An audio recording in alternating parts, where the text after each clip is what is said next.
SGDQ game submissions and volunteer applications are live right now until the end of the day, Saturday, May 9th. So that's 11:59 p.m. Pacific. You can go to gamesdonequick.com for more information, but get those submissions together. And just another reminder about SGDQ, while opening submissions right now is necessary for the planning of SGDQ, the event scope is subject to change, kind of pending COVID-19 updates from the World Health Organization, CDC, and other government entities. So just keep that in mind. But I think we are pretty much ready for Metal Gear Solid 3. So Apache is here. Apache Smash, how are you feeling? Yeah, really good. Thank you for having me. Good, for sure. And you have a couple of commentators with you as well. Yeah, so I've brought with me arguably the best Metal Gear Solid 1 player in the world, Plywood, and unquestionably the best Metal Gear Solid 2 player in the world, D-Limes13. You're very nice. It's great to be here with Apache. Going to be doing a Metal Gear Solid 3 run European Extreme on Yeah, new PS3, game. right? That's correct, yeah, Japanese. Yeah, so whenever you want to get this ball rolling, I will start the timer for you. Okay, I'll let you know in just a second. The first option I'm going to select here is I like Metal Gear Solid 3 because that's going to give me some additional options in the game, such as extra camos and face paints, which will come in useful later. And I'm going to play on European Extreme. So after the text clears here, you can start the timer as soon as it starts fading out. Okay. 世界は東西に二分された。冷戦と呼ばれる時代の幕開けである。So yeah, anytime now. So yeah, 2004, Metal Gear Solid 3. In my opinion, it's the best one. I'm sure these guys will argue to the end with me on that. But it's my favorite game. It's definitely my favorite speed game as well. We're playing on European Extreme, which means if any of the guards see us, we'll get a mission failed. So it's an added layer of difficulty. Also, the bosses essentially most of them kill you in 1 or 2 hits. So it's quite a challenging speedrun. That's right. And the thing about this game compared to Solid 1 and Solid 2, not only do we have more open areas to play around with, there is multiple new mechanics, such as the camo index, which determines how stealthy you are depending on the background and how you're moving and your position, etc., etc. Along with that, there is a new system in place in MGS3. It's the food system, where you're supposed to eat to keep your stamina up, otherwise your aim will get shaky, etc. But that's actually not going to be that much of a factor in this run, oddly enough. Yeah, so the other thing it does is once your stamina drops below half, your stomach will growl. And on European Extreme, the guards can essentially hear that from anywhere. So it's another thing we have to take into account because during the majority of the run, our stamina will be below half. And what we do is we use a boss camouflage, which gives us the ability so our hands won't shake when our stamina is below half. And we'll wear that for most of the run. So first thing here is guards. When you tranquilize guards, if you hit them in the chest, it takes about 7 before they'll go down straight away. But 1 headshot will take them out.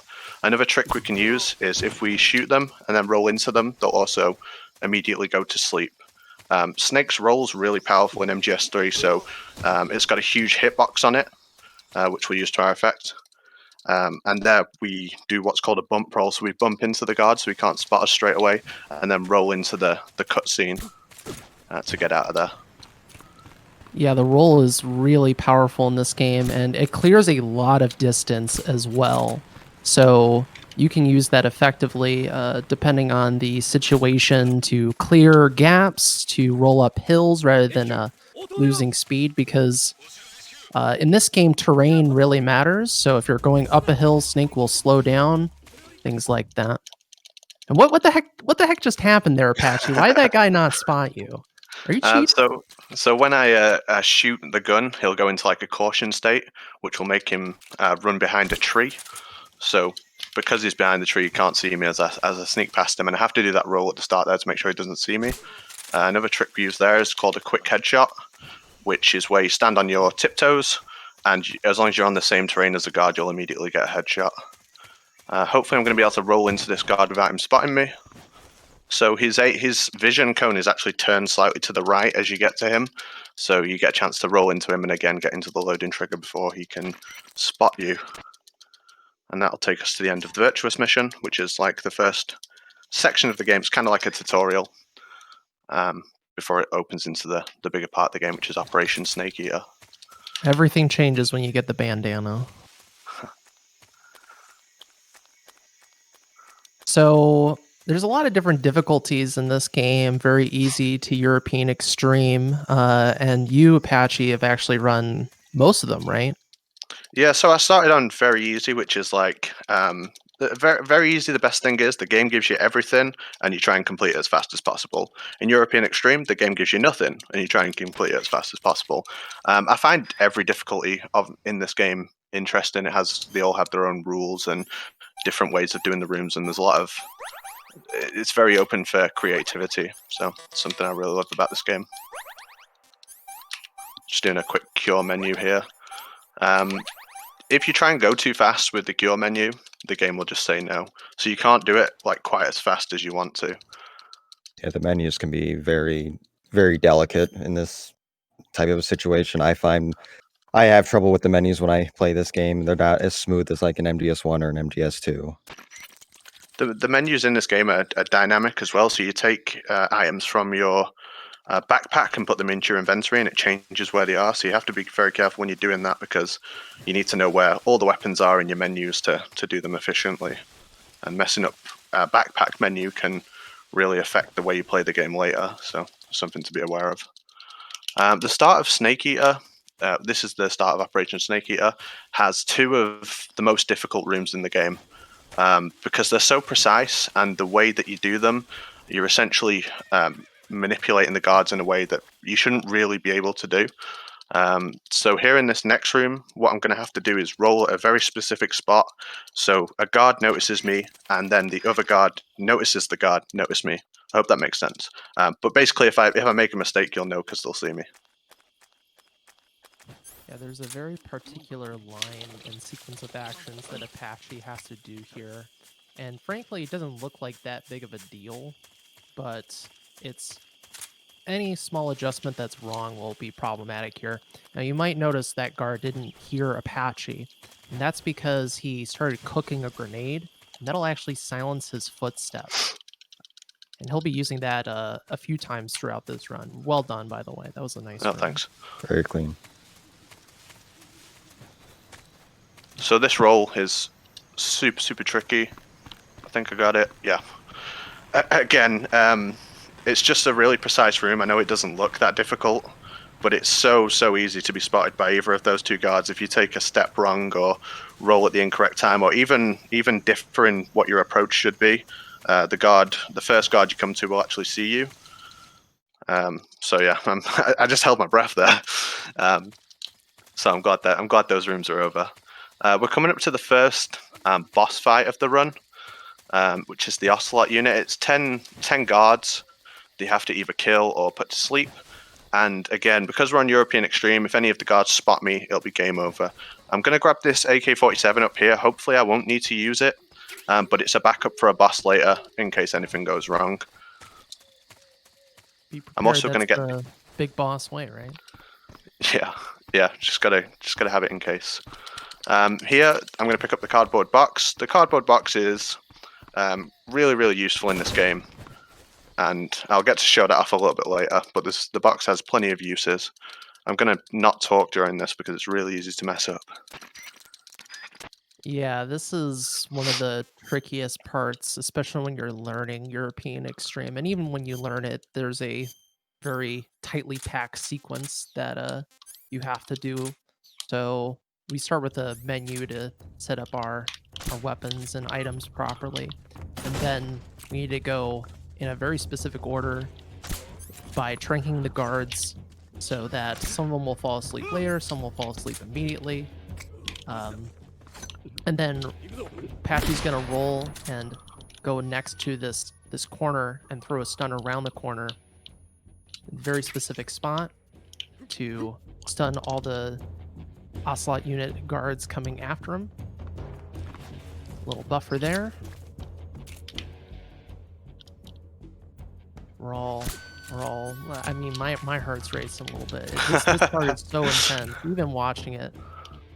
You have to remember, folks, that guards on European Extreme have the best sight and the best hearing, so it is very easy to get spotted or make a noise that you don't want to make, and that was a very clean Ocelot Well unit. done. Well done.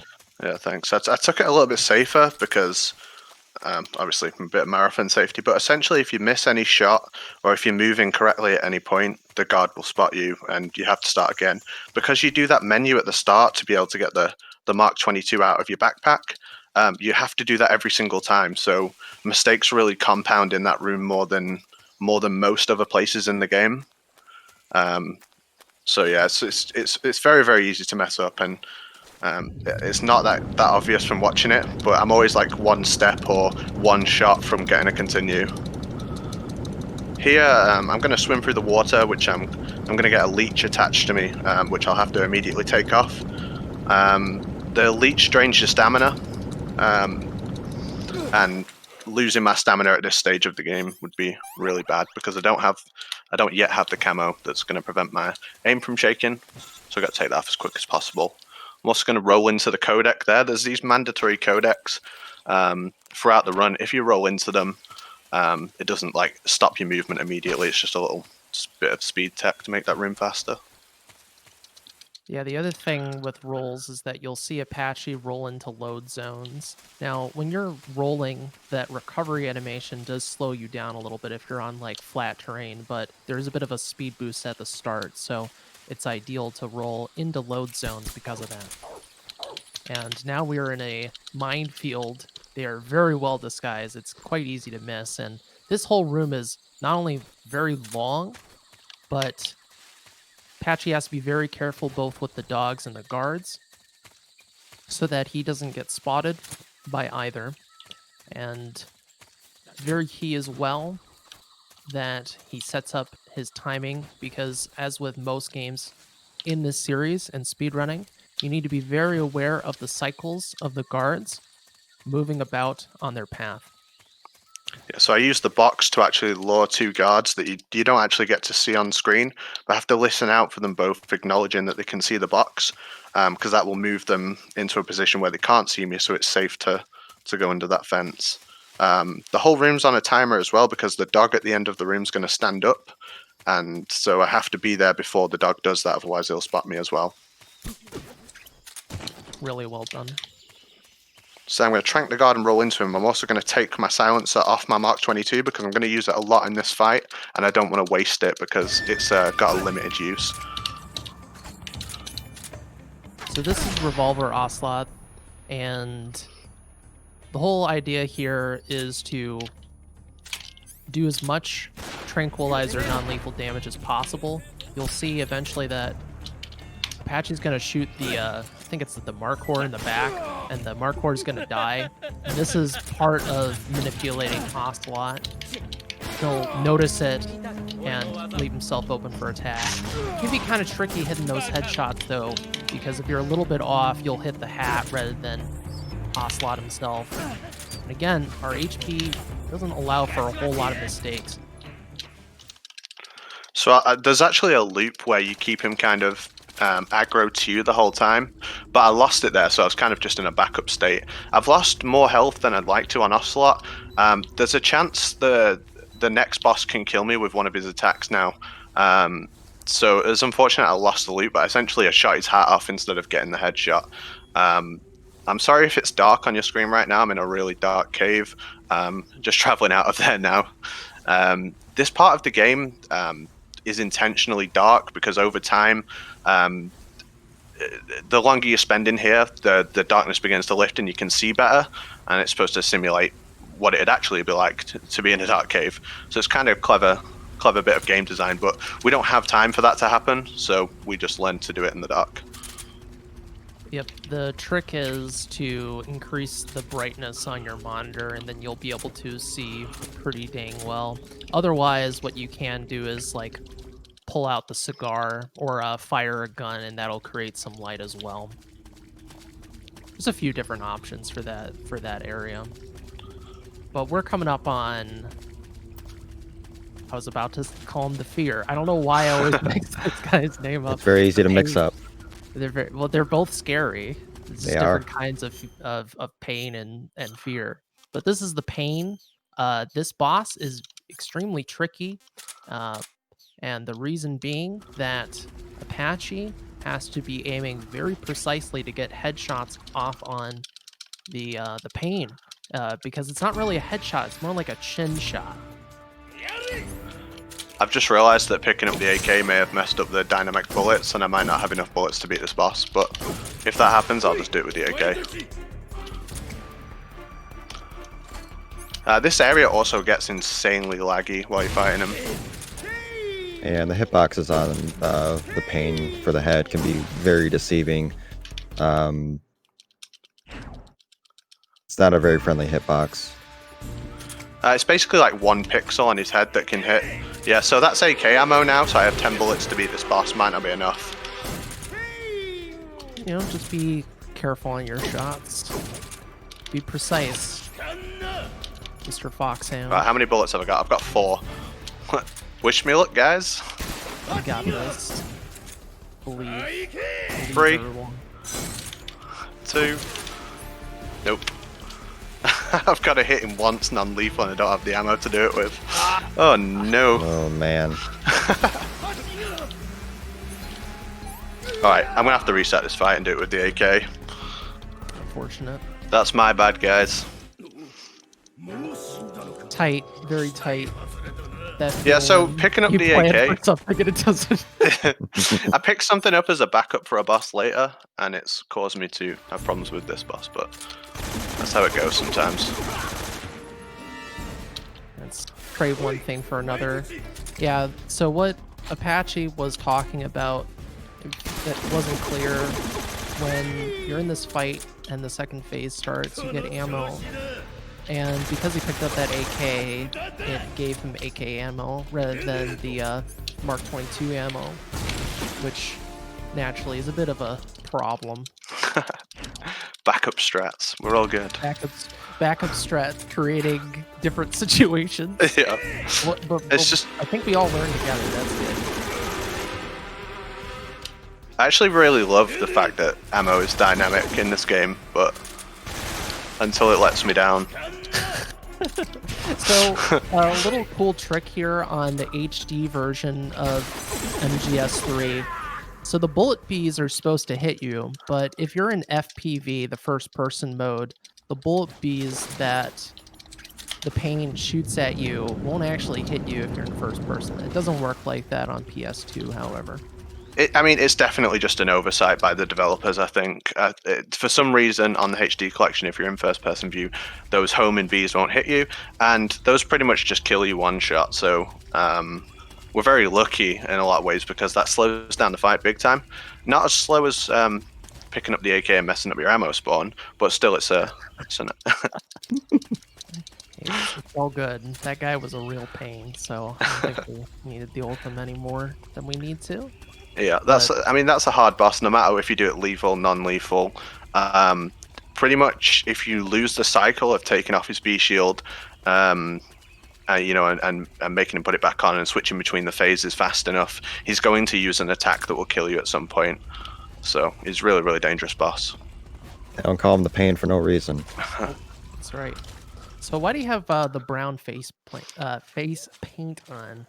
Yeah, so one of the additions of the HD collection is you can choose I like MGS3 at the start, which gives you a lot of useless camos and face paints, and one of them which is the brown face paint, which gives you unlimited oxygen. I mean, it's kind of like, I suppose they didn't really think about it too much, but in Metal Gear Solid 2 that would be the wig, which you have to complete the game to get first.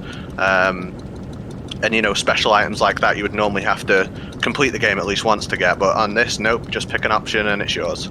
So this allows us to not normally you would have to get out of the water here multiple times to avoid these searchlights and not drop your oxygen too much, but with the brown face paint you can just swim straight through.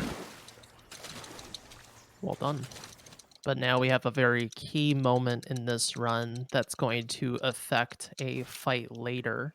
Apache is going to be shooting the barrels at this warehouse, and the reason to do that is to influence the end's HP when we fight him later, and also shooting those barrels will take out those guards. Now they do actually die, but due to how this game calculates statistics, those guards are considered accidental kills.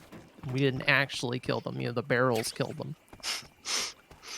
We're not murderers, honestly. We just shot some barrels. I just accidentally aimed over there. That was really not intentional. I'm sorry, guards. So yeah, this is warehouse 1. We come through here twice. The way in's difficult and the way back through is really hard as well. But what we're going to do, hopefully, is manipulate each guard on the floor above to look a certain direction so we can approach them and knock them over. So this looks okay so far. Yeah, clean. It's really difficult to do because there's a few reasons. You have to hit the guards very specifically with your roll to allow you to progress and not get seen when they stand back up. And also, the guard above, if you do the rolls wrong, the guard above will be facing your direction and he'll see you as you sneak up behind him in the box. So, very tricky room. And you probably noticing at this point that Apache has been using the cardboard box while he's climbing up inclines. And the reason for that is when you go up an incline with the box equipped, you don't actually lose any speed. And that is extremely useful on staircases and hills to maintain fast speed. And then when you bump into a guard with the box out, it'll be taken away from you, and then you can roll into them. So it really works out quite well. Yeah, super useful. Anywhere that's an incline. Later in the game, it's pretty much just all one big mountain that you're climbing up, and the whole time you can run at full speed because of the box. It just doesn't have a stutter animation attached to it. I'm gonna knock on the wall there just to make sure that guard's not facing my direction as I run in to the lab. I'm going to do a quick costume change here. Because I put the brown face paint on earlier, I need to take that off. Because I'm going to need to do a change into the mask later, I'm just going to do that now. And I'm also going to put on the scientist uniform. That means guards won't recognize you as an enemy, so I can just run past them. Scientists will know that I'm not a scientist, so I can get caught by them. But we have some tricks for that as well. And again, when I'm going downstairs, I'm going to equip the box. Yeah, because when he has this box equipped, it'll maintain being equipped during this load transition. Pretty useful. So that allows me to get down the stairs a little bit faster. So here, the scientist will begin to notice me, but if I run into him, it resets the timer for him spotting me. So it allows me to get into the load zone. On the way out, it's a little bit different. I need to get past the guard fast enough that I can equip the box, because guards recognize a box as not correct and you'll get game over, but scientists don't. So you can run around in front of the scientists in cardboard boxes and they'll never alert.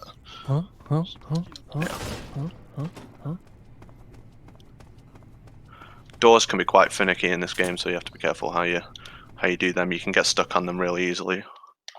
Yeah, and there's some things with this game. You have to remember that this game originally played in 30 frames per second, so in the conversion from 30 to 60 frames, certain things became, like the physics of certain aspects of the game got kind of weird. I would probably put windows, doors, certain animations can be kind of strange on 60 frames per second. There's actually a pretty interesting set of things that separate the PS2 and HD versions. In fact, recently, so I think we should bring this up for everyone who's wondering, well, is there like a glitched any percent route for this game? And actually, potentially there is on the PlayStation 2 PAL release. You can actually skip this whole sequence of going to this lab and the next boss fight with a very tricky set of glitches to go out of bounds in the warehouse. Yeah, so it was found by a very clever speedrunner and glitch finder called Appel. He's found multiple boss skips for this game and sequence breaks, but they just haven't been routed out yet. Something in the future will definitely happen with them. More, stay tuned. So we picked up the AK in case we need it as a backup for the Fear, but I'm going to try and do the rope trap version first. So if I fake Death Pill here, that will bring the Fear down from the trees, and he'll begin to approach me on the floor because he thinks I'm dead. As soon as he approaches me, I'm going to revive and throw a stun grenade. And if he hits the rope trap early like that, it's not going to work. So I'll just try it like that again, and if not, I'll use the AK backup. But essentially we get one chance at it, and we're kind of relying on the Fear cooperating with us for this to work. But I do really like this way of killing him, so I'm going to hopefully get it to work now. It's a very particular spot you need to be at for this rope trap strategy to work properly. It's kind of weird whenever the Fear... Yeah, it is the Fear. I was about to call it the Pig. The Fear, yeah, I call them the wrong names all the time. Yeah, so we got it. Nice. So when this guy's stunned and he takes any form of damage, it makes it into non-lethal damage. So that's why that strategy works. Yeah, so it counts as a non-lethal kill, and it does award us his camo, which we won't be using today, the spider camo. But you can also do it with the AK, so you can do the exact same strategy there, and throw a stun grenade and then just blast him with the AK, and that'll drop his stamina down as well. But the rope trap looks cool, alright, so gotta give that a go. Alright, Warehouse 2. This is one of the most annoying rooms in the entire run. Super tricky. It's really precise. We're gonna knock on the wall here. The thing that normally fails is when you go to cigar gas spray that guard, you'll run into him or the smoke won't quite connect and you'll get seen, but I'm happy I hit that one first time. Nice. Yeah, the cigar spray, the sig spray, will be extremely key for taking out certain guards and for our next boss fight, which is against the End. The dude we blew up a little bit earlier, just a little bit, just a little blow up, nothing too. Just minor explosive barrel damage. But that's the key to this whole fight. You can't do it if you don't damage him at that point outside the warehouse. You can't deal enough damage to him in the boss fight with the loop.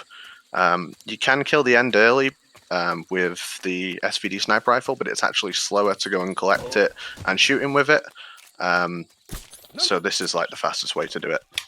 I'm going to shoot the wall there, which makes that guard run behind those trees, and then use the stun grenade to silence my footsteps. That's one of those things that isn't actually too difficult, but it looks really involved and technical. Then I'm going to bump the guard to take the box off, so I'm in range to spray him, and then spray that guard before he turns around. This next room is where I hold my breath, because if you get hit by the End, he's going to teleport you all the way back to the lab, because our stamina is so low that he's going to immediately set it to 0. But I've got a backup save if that happens, but hopefully we won't have to use that today. I'm going to take a really specific line, so his bullets should hopefully miss. So we've missed the first one, and hopefully we'll miss the second one as well here. Good. Stressful area. With the End, we have a loop to kill him with, which I'll show you in just a second. The timing on it's really tight. It's easy to fail, and the thing you do, if you fail the End loop, rather than chasing him into the next rooms, the fight can get really out of hand. It's much better to kill yourself and reset the room and try the loop again. Hopefully we won't need to do that, but as I say, it is very tight timing, because we're going to deal all his health damage, all his stamina basically straight away. We have to get a non-lethal kill as well, because a non-lethal victory against the End awards the Mosin Nagant, which is a sniper rifle we use pretty much throughout the run against bosses after this.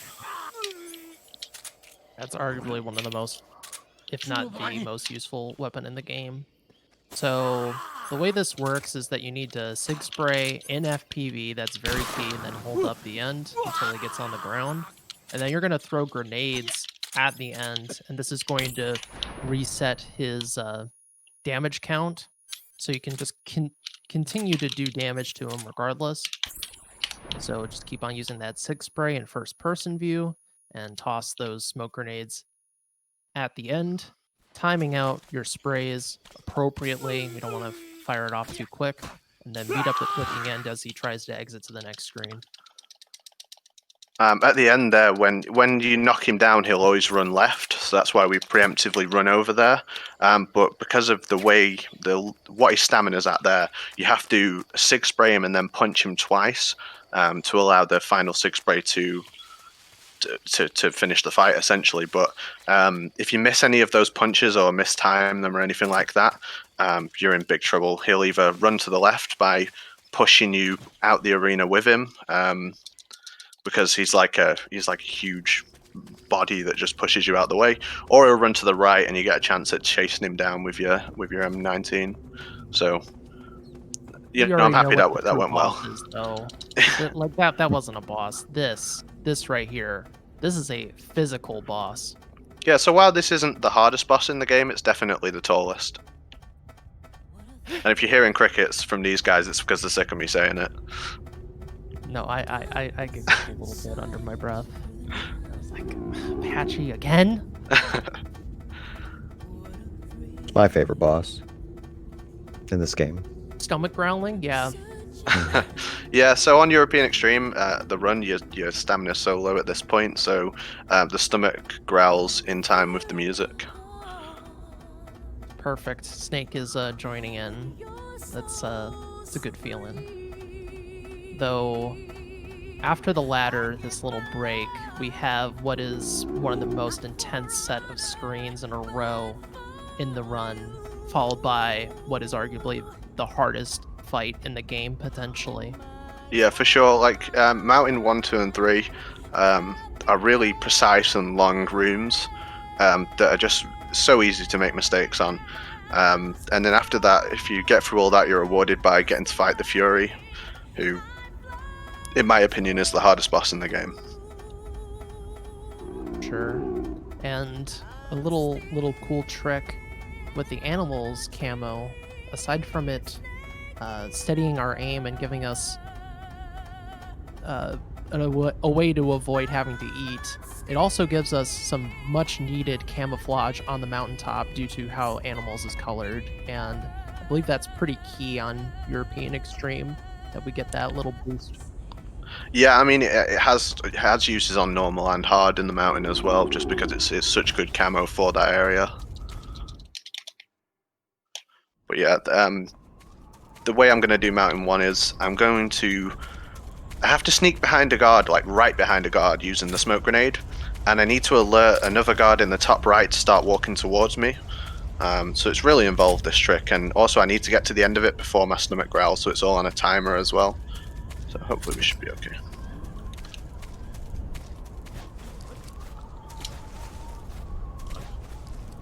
It's another one of these screens where I don't even want to talk. It feels like the tension is very real in this screen. Yes. So you see, as I knock the guard down, my stomach growled. If I'm any later on that, he'll hear me and turn around and face me. So it's just a very, very hard room. You have to get guards to do different things to your advantage.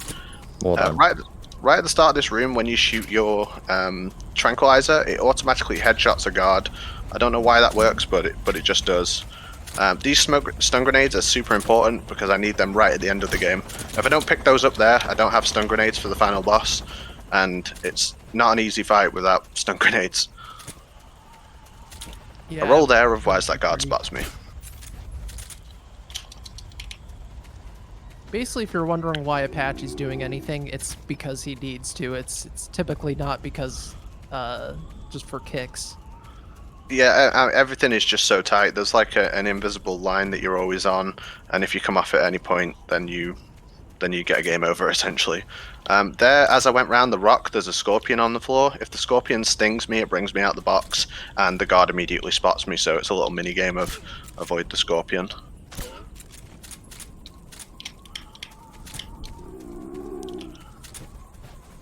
Here you should get a chance to see how big the roll hitbox actually is.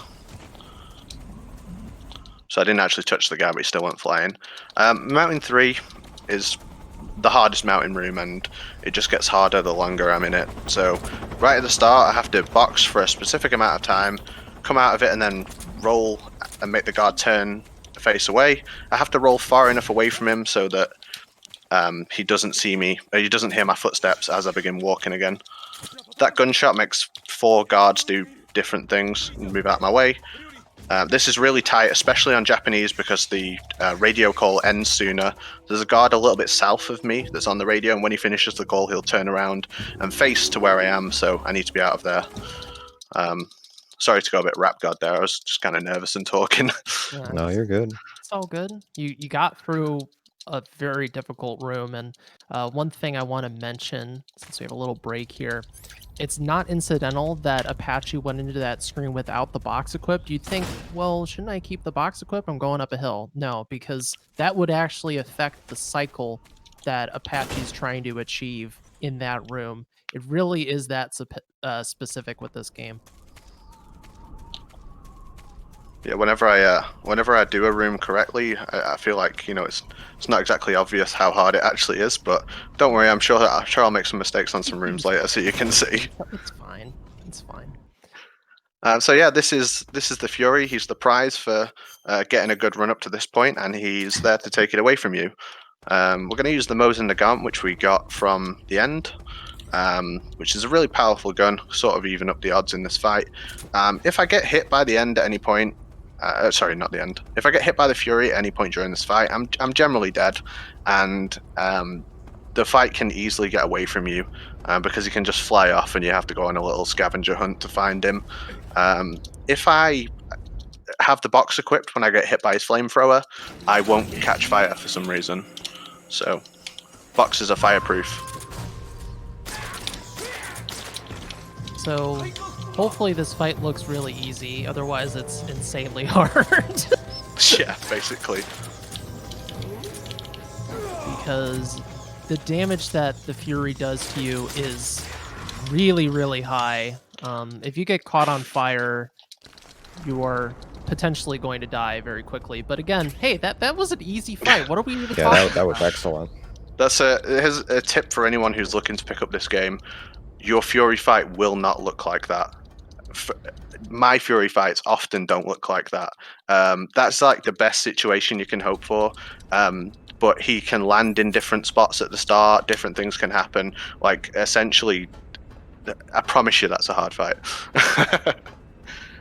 Here I'm just going to face my camera down because this area for some reason is insanely laggy. A low frame rate will affect your IGT at the end, so it's just good practice to look at the floor here. For some reason, this room above all is like just the FPS drops are crazy. Yeah, it's just this is a really large areas because we are now in Grozny Grad. Another trick with the box is if a guard is going for his down teammate like that, he can't see Snake in the box. He can see Snake not in the box, so we just use that. If you're in caution, it doesn't work. So you have to shoot that guard in time so it doesn't cause a caution. This is another really difficult and precise trick. I think we got it. We've got to shoot Rykov there so he begins walking towards that other room, and then throw that smoke grenade in the doorway where another guard is. Smoke grenades are like small fields of stealth camouflage. They work in such a weird way in this game. It basically makes you invisible if you're on the other side of it. We tested the smoke grenades, and you can basically stand right next to a guard inside the smoke and he won't see you. Too thick. So we're going to take Rykov off to the locker to steal his clothes. We've already got the mask on. We did that earlier in the run. So that saves us doesn't save us a menu there. We just did it earlier. Can you imagine getting taken out by someone who's wearing a mask of your face? Like Terrifying. That's terrifying. Terrifying. The mask works in that lab room that we used it in, but if any of the guards see you in the mask in this room, they'll immediately go into an alert. Also, Rykov, naturally, if he sees you in a mask of his face, he's naturally suspicious.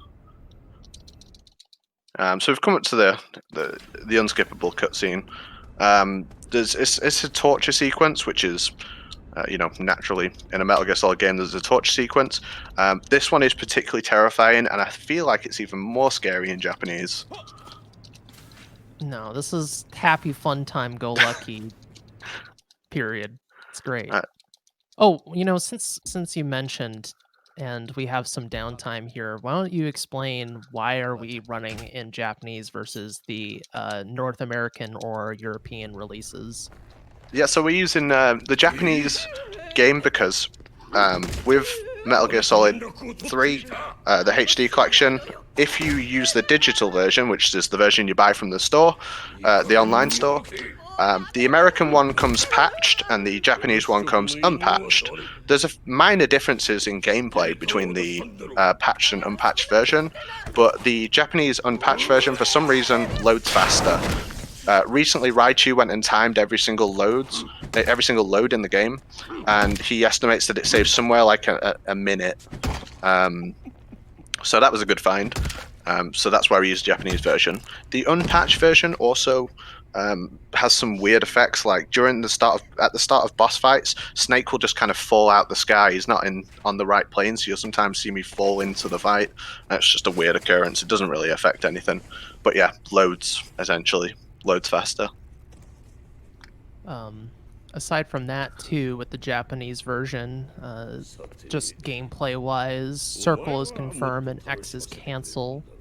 Whereas on the North American European releases, X is confirm and circle is cancel.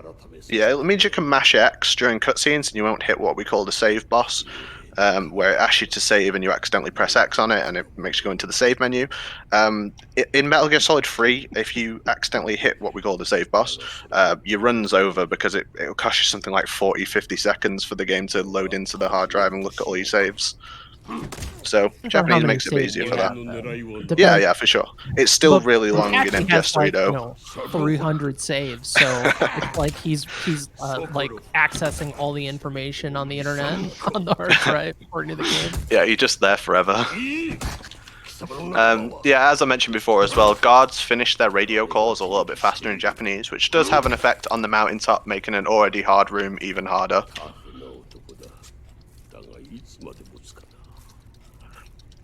So after this sequence, we're going to be in a jail cell, and Apache is going to have to escape. There's multiple ways to escape, but since we are on European Extreme, we have to be concerned about being caught.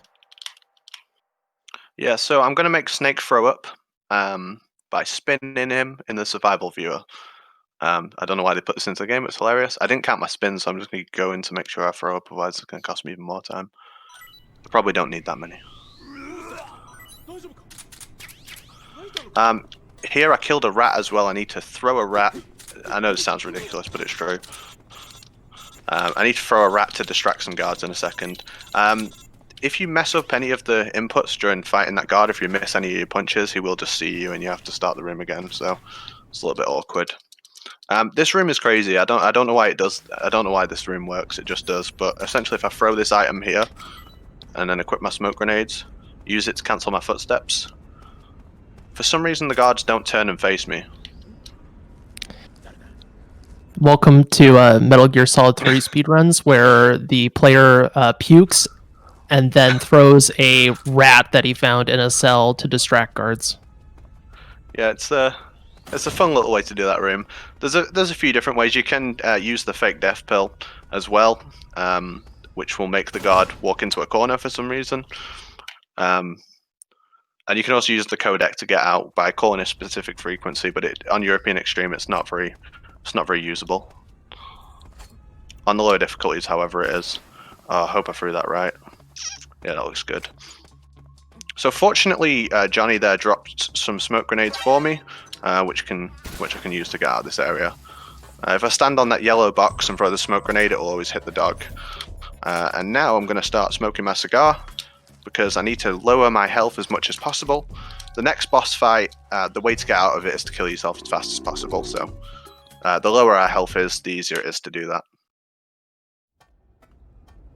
We really have got into a ridiculous territory now with talking about this run. I'm sorry, this is just the way it is.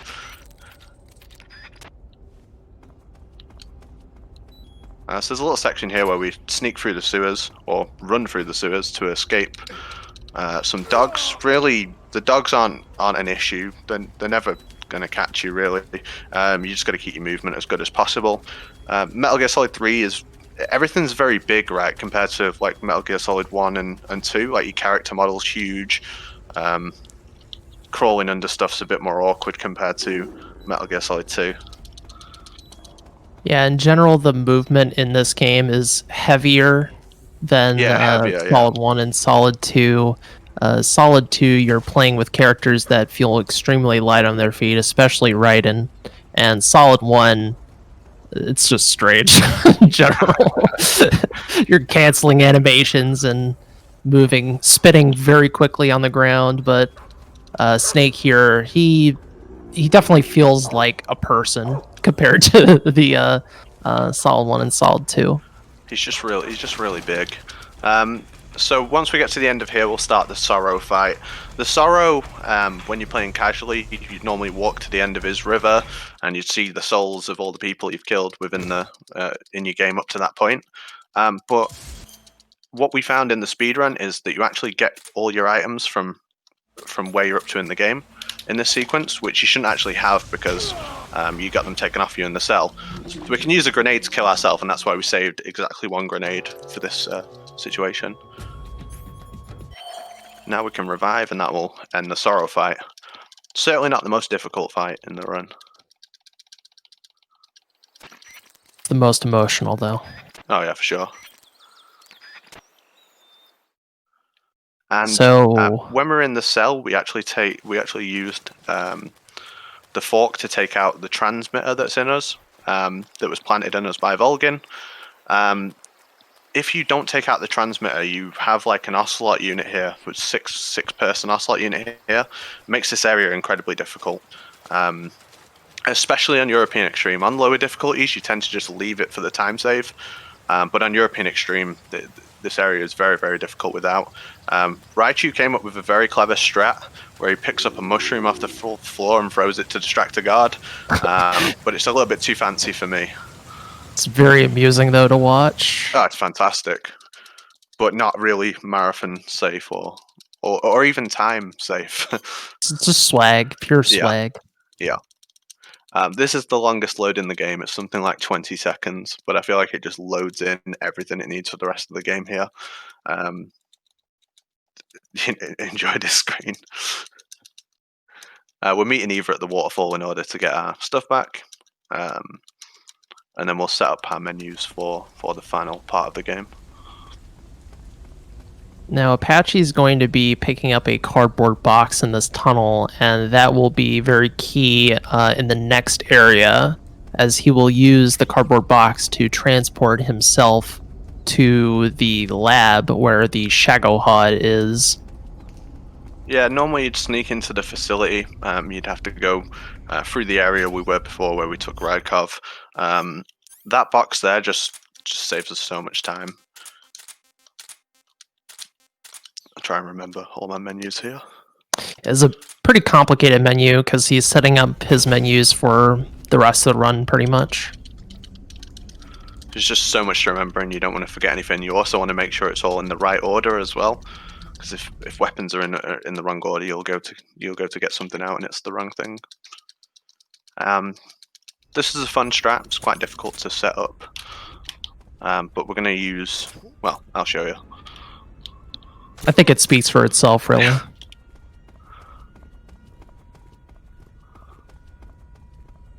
It really does. What are you doing? Are you okay? The best thing about that trick is the first guard that you go past, you're literally just in a box in front of him, and for some reason he's concentrating on his teammate who's going to find the box the wrong way round the tank. Again, it's another one of those. I don't know why it works.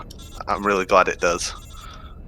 Keeping with the theme of I don't know why it works, inside the Shagohod hangar room, we've got to plant some bombs, and there's guards all kind of like in the way and out in the open. So if we shoot that tank gas canister, all the guards will run off into random locations where they can't see me, so I can safely plant these bombs.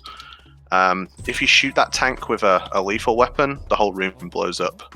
But for some reason, when you shoot with a non-lethal weapon, that causes the guards to be afraid and run off to where they're of no use to anyone. We recently found a strategy for this room. If you kill the mechanics lethally, it actually takes damage off the Shagohod, which is really useful for European Extreme. But because this room's so tight already, if you go around killing mechanics, it can make this room very difficult to work with. And we only found it recently, so I haven't quite put it into the speedrun yet, but that's something that will definitely be used in the future. Yeah, another one of these strange mechanics that are in this game. There's so many like weird gameplay quirks that you can use in this game, aside from the strange stuff that you've already seen Apache do that are very specific. Like you could do X thing on this screen and only this screen. So this is Volgan. We're gonna get some payback for earlier. Now, you might be noticing that Apache's shooting Volgan lethally, and you're like, no, don't kill him, but he won't actually die, so it's totally all fair to shoot him with the SVD. And the whole deal here is that Apache has to time the shots properly based off of his animation, but now that he's wasted all the ammo, he's now going to have to go for a backup with the M1911. It's tricky because Volgan is a electric boy, and you have to be careful about him launching your bullets back at you, so it requires a good sense of knowledge of when he is vulnerable and from what position. I was nervous that it got away from me a little bit. I'm a little nervous too, but you know, you're Apache Smash, you got this. So yeah, this section of the game, like, I know you mentioned when we're not killing Volgan, but I mean we pretty much destroyed the pain with the AK-47, so we're past that point now. So I'm going to use the RPGs to kill the guards. Mostly because if you have to repeat any of this section, it's incredibly long, so I just want to do this as safely as possible. But we're going to be driving through, Eva's going to be driving us away from the Shagohod. We're going to get a chance to deal some damage to it. If you hit a very specific part of the Shagohod, it will take health off it, which will help us in the fight with him a little bit later. You've got to be careful with your shots though, because if he drives too close to you and you shoot him, you'll deal damage to Snake and Eva. And it's very easy to die at this point if you're messing around firing RPGs. Yeah, you have to. We picked up a life med earlier, and that is a healing item, so that is why Apache has that on his item. During the fight with Volgan, I actually used a life med, so Volgan could deal lethal damage to me. It kind of works like a buffer. When he hits me, I can begin just firing the SVD, and it'll set up the shot a lot easier. So I actually took lethal damage on Volgan on purpose, and used one of the life meds. But the other one may or may not come in handy depending on how the rest of the game goes. This section here, he's going to flip up a tank, and the game drops to about 5 FPS if you look at it, so I'm going to just look at the floor here. GoldenEye strats. That was foolish of me. If you if you play this game on Xbox One, however, there is zero lag to speak of, no frame rate drops. Yeah, and it does affect the IGT. Xbox One for MGS2 and 3 just doesn't have any issues with staying at a constant 60. Seems like no matter what you throw at it, it just seems to run fine. But still, it's overall slower than the PlayStation 3, so try and figure that one out. It's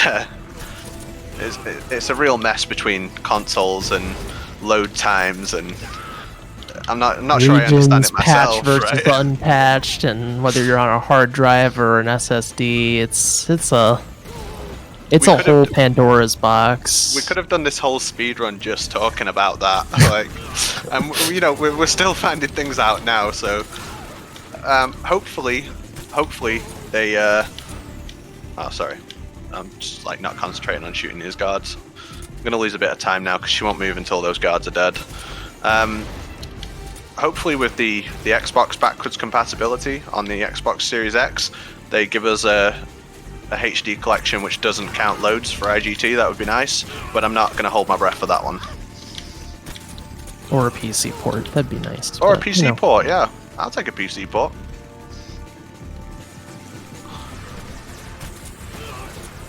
But yeah, this sequence of the run can be really tricky on European Extreme due to your lack of HP, and certain guards have their own RPGs, so if you don't take them out, they will really rain the pain down on you. Yeah, the worst part about getting hit by an RPG is not the health damage, it's the fact that it drops the game to a grinding halt and you're stuck in lag for about 20 seconds.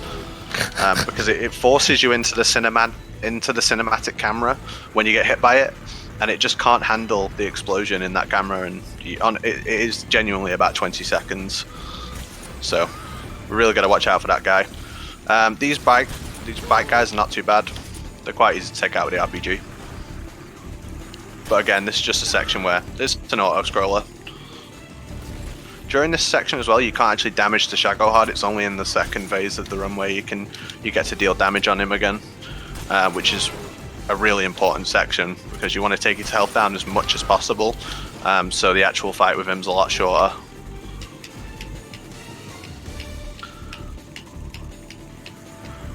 As I take these guards out, more will spawn in. If I happen to end up in a situation like this where the bike's only got the driver, they don't really do much damage to you, so I'll just leave them. But the gunner can take all your health away.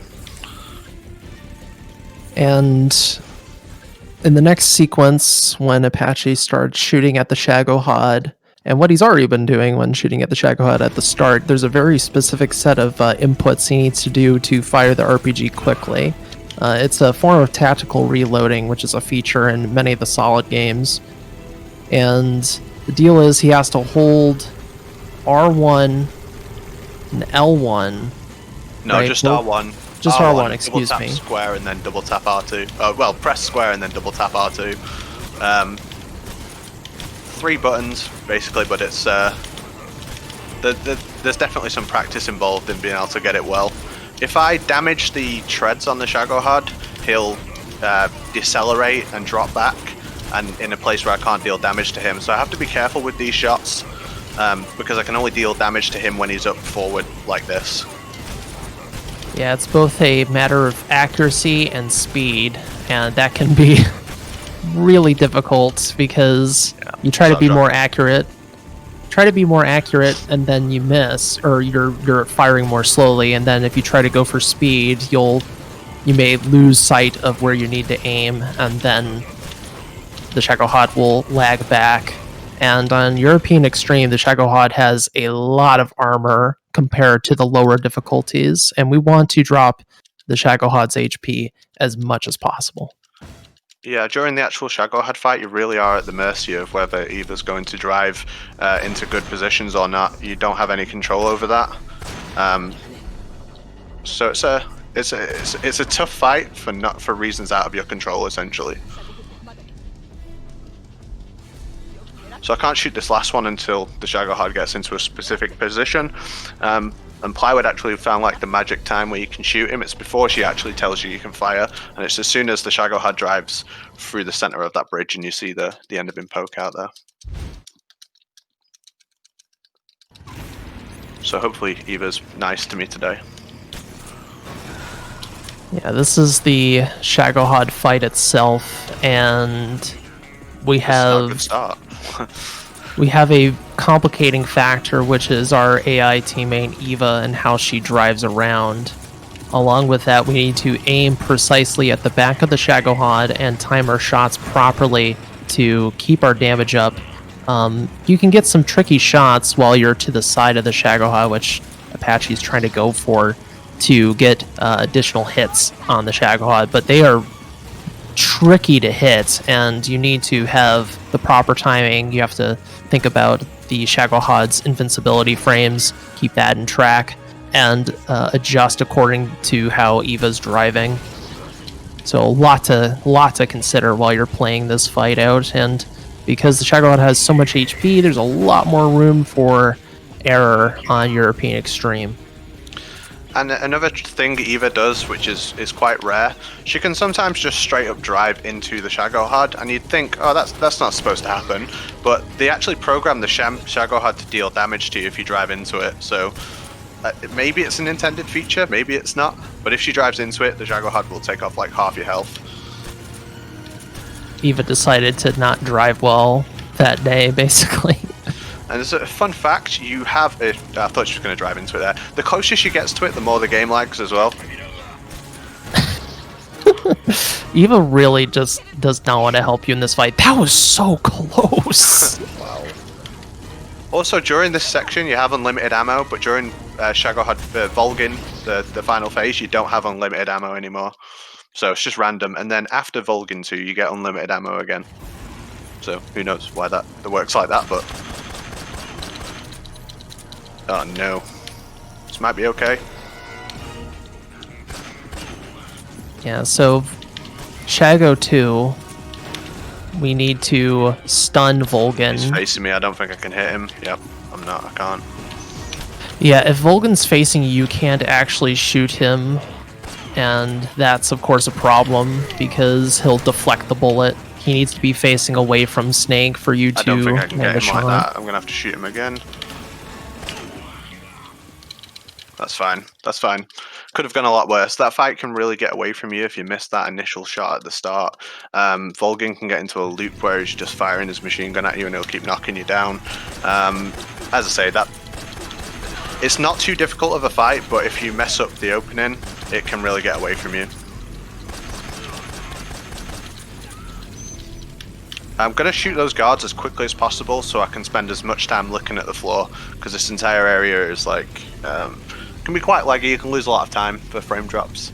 I know where the next set of bike guards are going to spawn in, so I'll just look down until that point. And again, we've been granted unlimited ammo again. Like, yeah, you did well in that Volgin fight, you can have unlimited ammo again, it's fine. I suppose you can have all the bullets. I'm not sure what you'd do without it during the bike chase, because no matter what system you go for, whether you're going to go non-lethal or lethal, you're going to use a lot of ammo here. It's true. Yeah, so you've already used your life med, that's correct, right? Or did No, I've got one more. Oh, okay. It unequips it for some reason, but I'll only equip it, in fact, just in case, you never know. Plywood just looking out for me in the background now. It's like, oh, I noticed you haven't got your life med equipped. Well, the next screen, not this screen, but the next screen is one of the most infamous screens in the entire run, and that's the screen with the flying jetpack guards, the flying... I don't even know, they kind of look like... platforms, metal... Flying platforms, hovercrafts. hovercrafts, strange things you'd see in the 60s. Yeah, I mean, you on this next screen, I can die for reasons completely out of my control. There's a position that the platform guard can get into where he's directly above you. You can't aim at him, and he can just like unload his machine gun at you, and there's nothing you can do about it. If that happens, it's unfortunate. It's rare that will happen, but it's always a threat. So I'll just be trying to shoot them as quickly as possible to not allow them the opportunity to fly above me. I need to use the no scope as much as possible, because scoping in this area is just another frame rate issue. They drove into each other there, by the way, but it doesn't kill them for some reason. Like, it's fine if they just drive into each other at full speed. So here I've got a situation where the platform guard is directly above me. If I even look up at him, like if I look up at him now, at that light, it will deal a lot of damage. You can only get him when he drops back a little bit like that. And really the risk with these platform guards is if they start landing shots on you, they do crazy damage. Just insane amounts of damage, so you have to be on point with your aiming here. It really is a look. There's a look factor to it, but I've had it where he's parked above me and just unloaded half my health in a clip. Like, the amount of damage they do is obscene. Like, who was testing this game? Who thought this was okay? It's not okay. This is just not okay. But Look, can I ask you something? Do you have to shoot the log? Yeah, I do have to. Jeez, every... It does like fine. a full bar of health. Got to keep that life med for emergencies, and I'm only using it if I have to. True. You know, I was trying to play the long game here to make you save my log, but that was the whole plan, but it fell through. So the last bike chase scene here, nowhere near as risky. Nowhere near as risky as the platform guards. It's more of like a relaxed area. Again, we're just going to try and not have to look at the environment as much as possible. You can actually play this whole area in like a cinematic camera.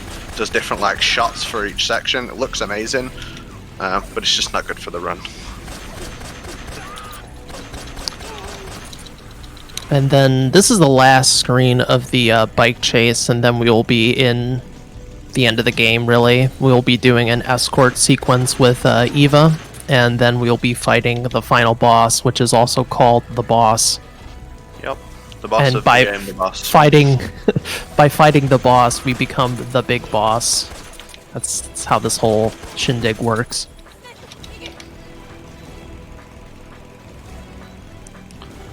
Now there is a interesting little optimization that Apache will be going for. That it's kind of crazy that no one did it before, but you will have to heal Eva because in the cutscene, the bike crashes and they land, and unfortunately Eva gets impaled by a log, and we have to heal her. Now, we also need to feed her, because if we don't feed her some food, she'll complain later on. And it used to be that all the runners would feed her later, but you actually don't need to do that. You don't have to wait it out. You can just feed her right at the start and save a little bit of time that way. Yeah, it was a cool optimization found by Raichu by accident. So he just fed her at the wrong time, like not paying attention, and then he realized that we can do it from that pause menu. I feel like we still have so much more to find within this game. There isn't that many of us that run Metal Gear Solid 3, especially not actively. So I feel like all kinds of things are still out there to be found. But you know me, I'm always optimistic about these things. I think that's the right approach. So, like you said, feed Eva some instant noodles, and she loves them. It's much better than eating some tree frog or whatever.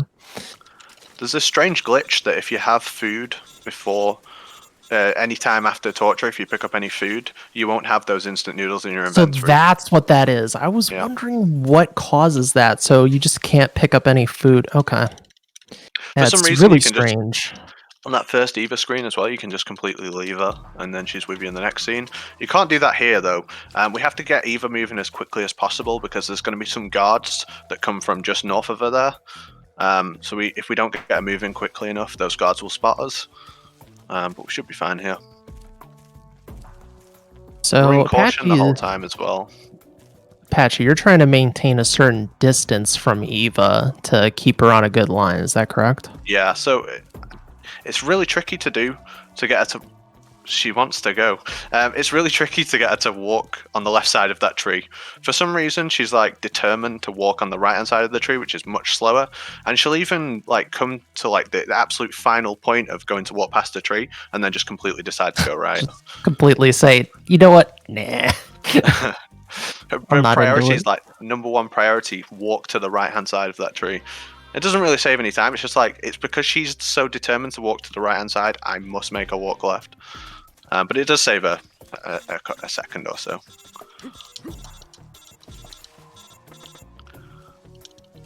So this next screen is the last screen where we could potentially get spotted and cause a game over that way. No pressure, right?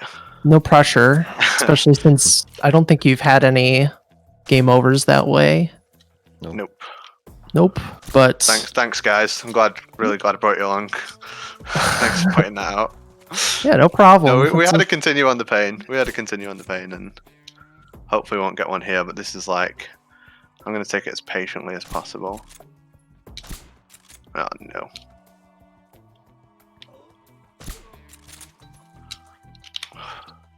I shouldn't have said anything. He's in my head. He's got in my head. This is the psychology at work, folks. How am I doing for time? What's time even? You're still good. You've got some time. And don't worry about it anyway. You're doing great, man. Keep it up. You're doing amazing, Apache.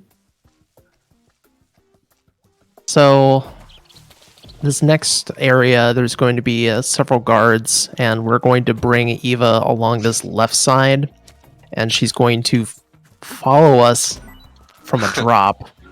Even though she's injured, she'll take the drop, but you need to make sure that you're maintaining a good distance.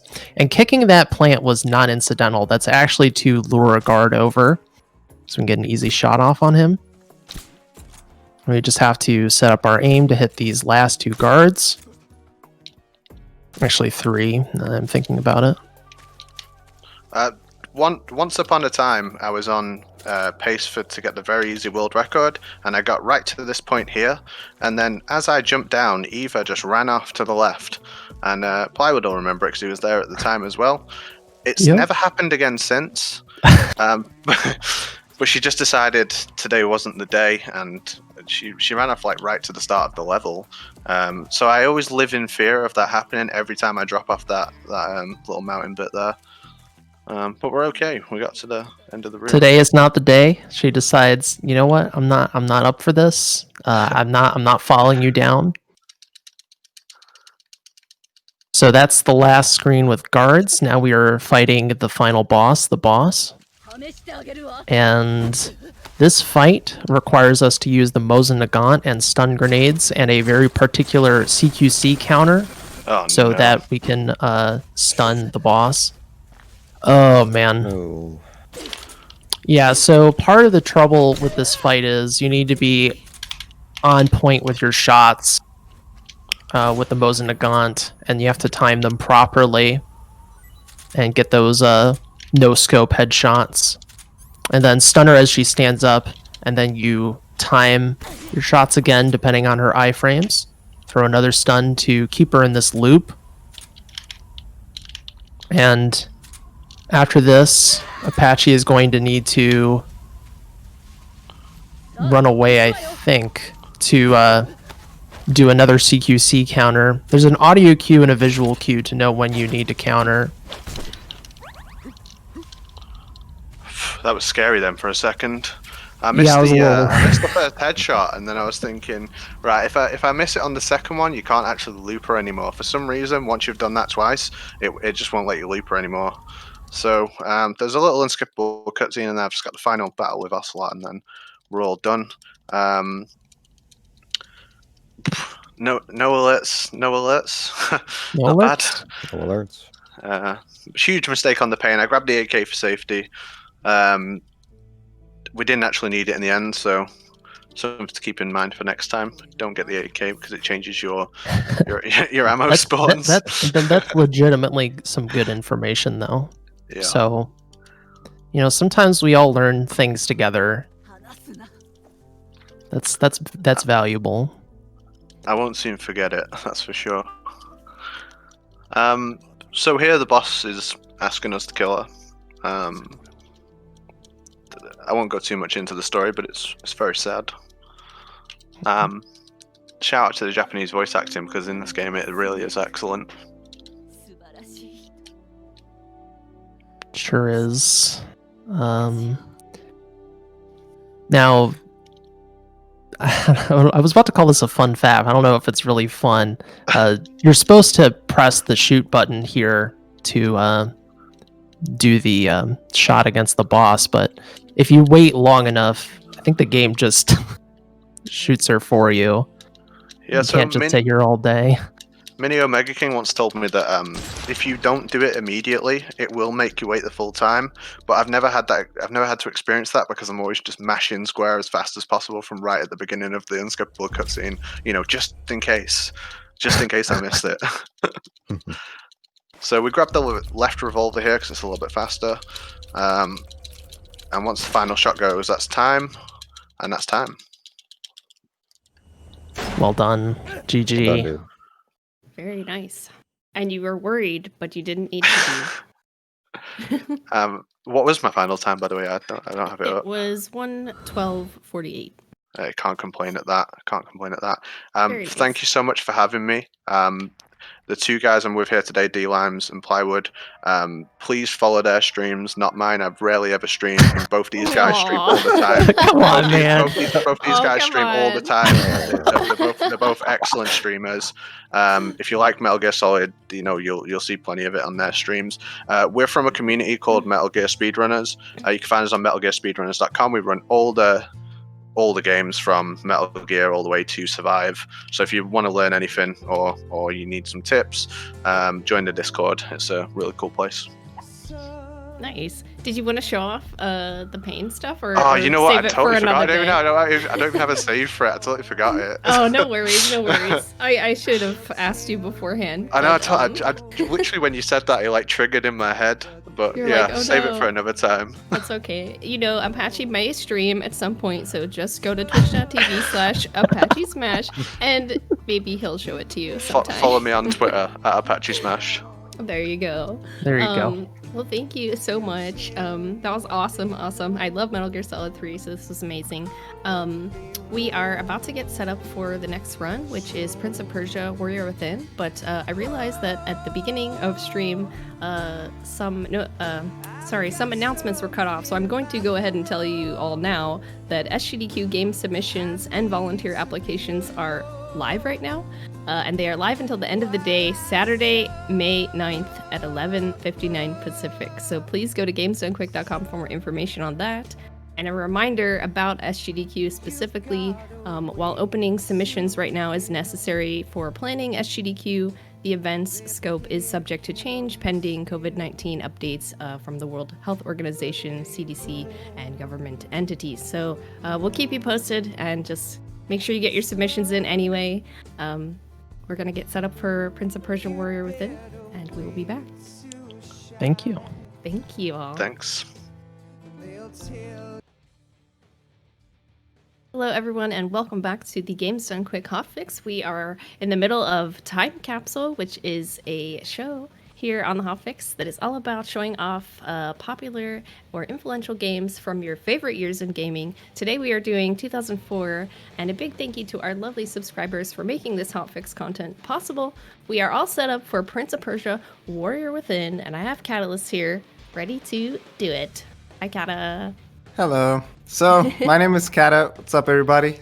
You might know me from some of my Dark Souls runs, especially recently, but you might not be aware of the fact that I've, over the years, speedrun actually many games, and Prince of Persia series is one of my all-time favorite series, and it's actually the series that got me into speedrunning way back when. So, it is a great pleasure to be able to show it to you now. It's a pretty short run, so I'm just going to quickly mention a couple of things. So this game obviously was released in 2004, running it on PC, which runs on 60 FPS compared to the original PS2 version. It's the second installment in the Sans trilogy. It sparked quite a bit of controversy when it got released, simply because it's a very big change from the whole theme of Sands of Time. And Definitely. I have to say that when I was a kid, I liked it, but I was a bigger fan of Sands of Time. But as I grew a little bit older, I kind of learned to appreciate the soundtrack and some of the storylines in this game. You got a little more angsty, and you started Yeah, a appreciating bit the more OST. edgy, and and now I'm like, this is pretty good. But then I started speedrunning this game, and that's where the love kind of stopped, right? As it is always, as it always is. Oh god. Whenever you're ready to start the game, I got your timer ready.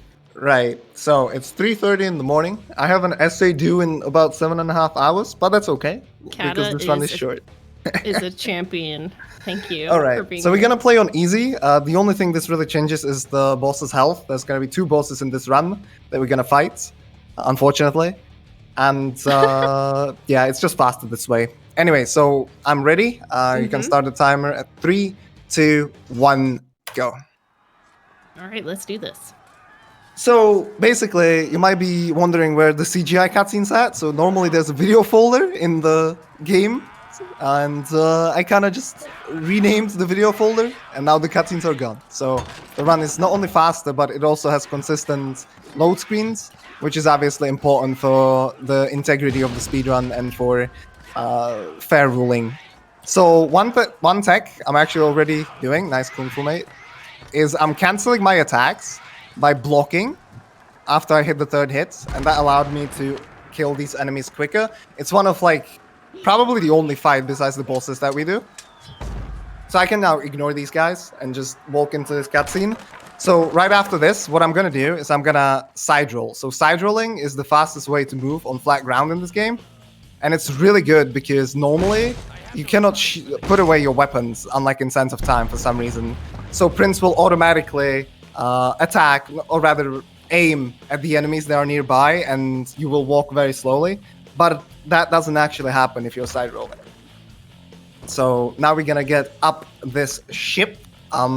It's actually, what's funny is that for this part I'm using the controller, but then for the rest of the run I'm just gonna be using keyboard and mouse. I'm using the controller here just because I can like do earlier inputs. Like when the cutscene ends, I can already be holding the analog stick. It's gonna register my input, but I cannot do the same on keyboard. Like if I would just hold W, the game would register. I would have to time it. Isn't this So like this is something? Shahdi.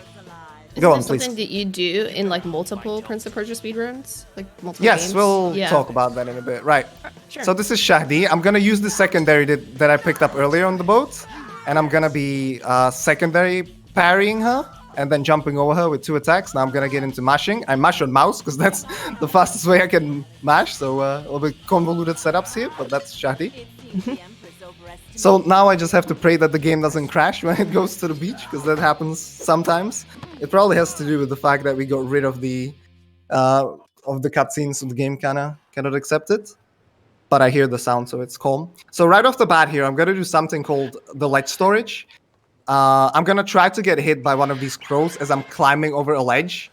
That way, the animation gets cancelled, but the game will still remember that position. It will remember that that's the last ledge that I was trying to climb over.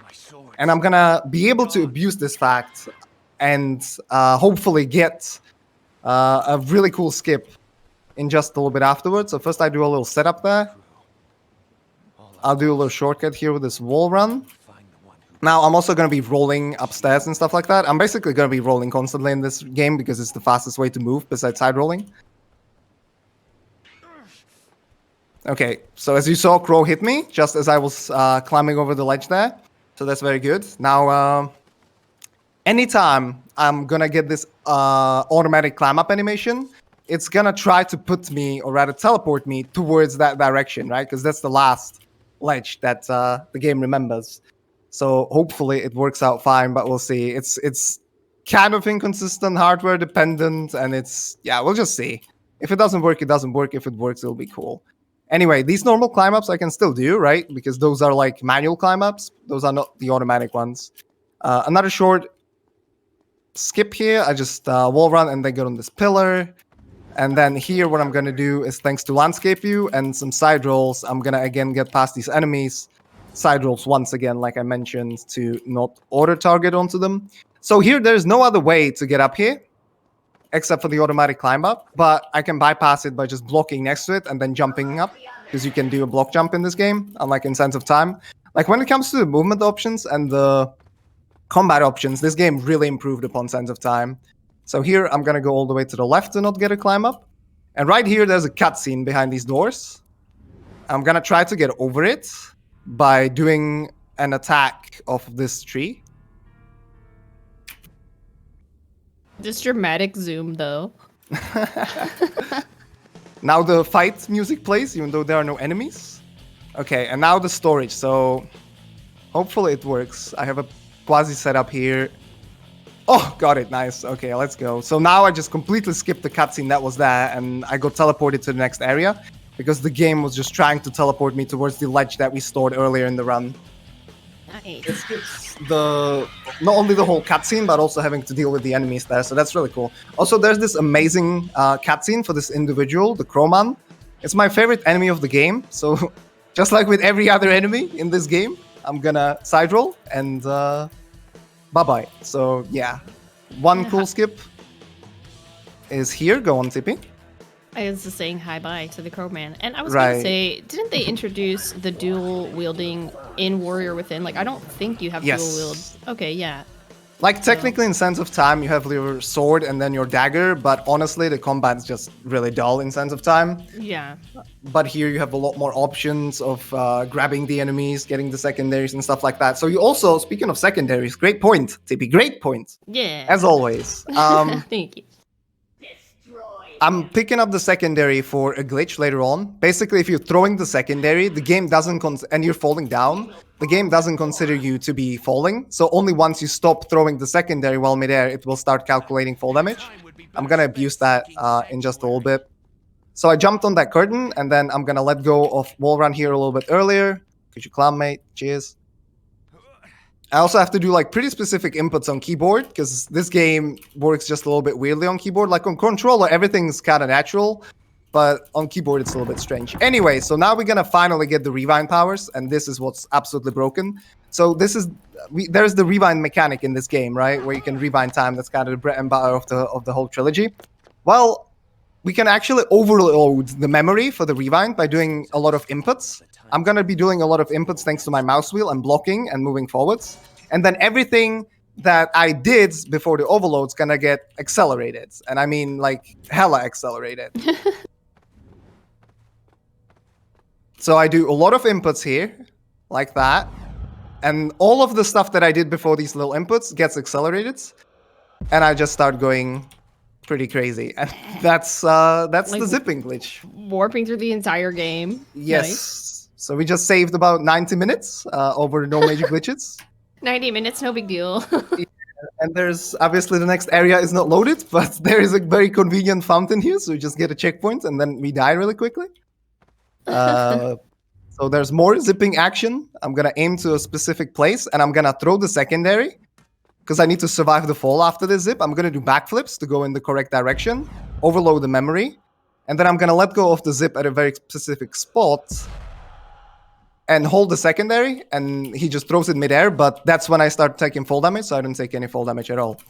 Right, so now I'm going to have to actually kill the prince one more time. I'm going to just rewind. I'm going to get a checkpoint here, and the reason for this is that currently we are in one of the late game areas, and there's something in this game called story gates, and because this game is like semi-open worlded, and you can visit the same areas several times, the game needs to keep track of which versions of the areas to load. So I basically am hoping to manipulate that number to be able to get into the final area of the game and have it load the final boss. So if everything goes correctly, which hopefully it should, more zipping here to get through this area, and platform disappears, fantastic, so we did it correctly. I'm gonna drink from the fountain, save the game, and I have to crash the game right now, so let's do that really quickly, and reset the game. And hopefully, if everything goes right, which it should, like I said, we're gonna spawn in as a maggot man, which was posted on the game FAQ forums because people started turning into this guy in their casual playthroughs when they shouldn't have. Because, Oh yeah, my the goodness. story gates mechanic is kind of busted. So here are some triggers above me, and I'm just gonna zip through them. Because, like, the loading triggers are, like, the only thing holding me back right now, right? To not just zipping to the end of the game. I need to make sure that I'm hitting the I'm hitting the triggers for the to load the next areas. Okay, no worries. I guess I'm gonna deal with the trap now. I have to wait a little bit, but that's calm. Well, great. Okay, let me actually rewind this. Let's use rewind in a non-zippy way. Right, should be fine here. And so basically this is like a version of the prince that you get at a certain part of the story. And the reason we can manipulate the story gates is because this is in this area, you're not supposed to be here as a normal prince. So that's why we can actually make the game give us the correct story gate and turn us into this maggot man. Now here I need to go down. Sorry, I need to go down. So I'm actually just gonna zip sliding down this curtain. And hopefully this is gonna work out. I got spotted really quickly. Okay, it should be fine. And I just get zipped below us and I can pick up the sword. So this sword is actually really important for the final boss because I'm going to be picking up a secondary that deals 2.5 times damage of your primary weapon, and the other sword that I have, well, it was just a wooden stake, so it was kind of garbage. This sword is a lot better. I'm going to zip up back to where we just came from. For vertical zips, I also need to release it at a specific time, otherwise the game will like zip me falling down and it will just deal fall damage, and I don't want that. So here I'm going to zip through this area again, but I'm gonna have to do one thing, and that is backtrack a little bit to hit some of the loading triggers. Like you see there's a black there. So what I'm gonna do is I'm gonna do this annoying wall run, hopefully, and fall down like that. That hits the triggers and I can just rewind back up. And now there's gonna be some ninja ladies, and hopefully I can move in such a way that I despawn them again. And they're gone. So I'm gonna zip my steps and another jump through this door to continue.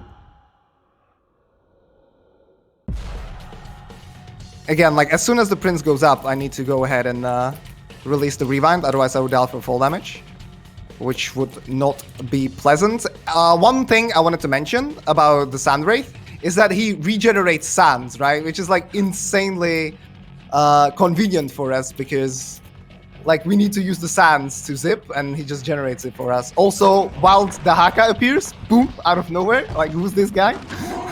So you're supposed to meet this guy like in the very opening cutscene of the game, and then like so many times before you get here, but because we did that one skip, we skipped all of it.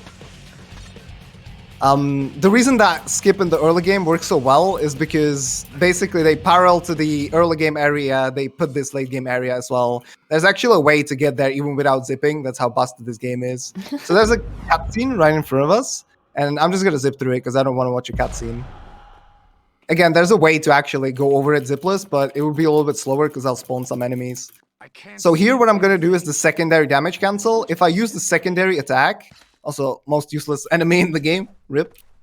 If I do secondary attack as I'm falling off a wall, it's again gonna start calculating my fall damage later, and that way I can drop off the wall a little bit sooner. So here I'm gonna set up another backflip zip. Once again, like you see, this backflip will just get accelerated, push me through the wall.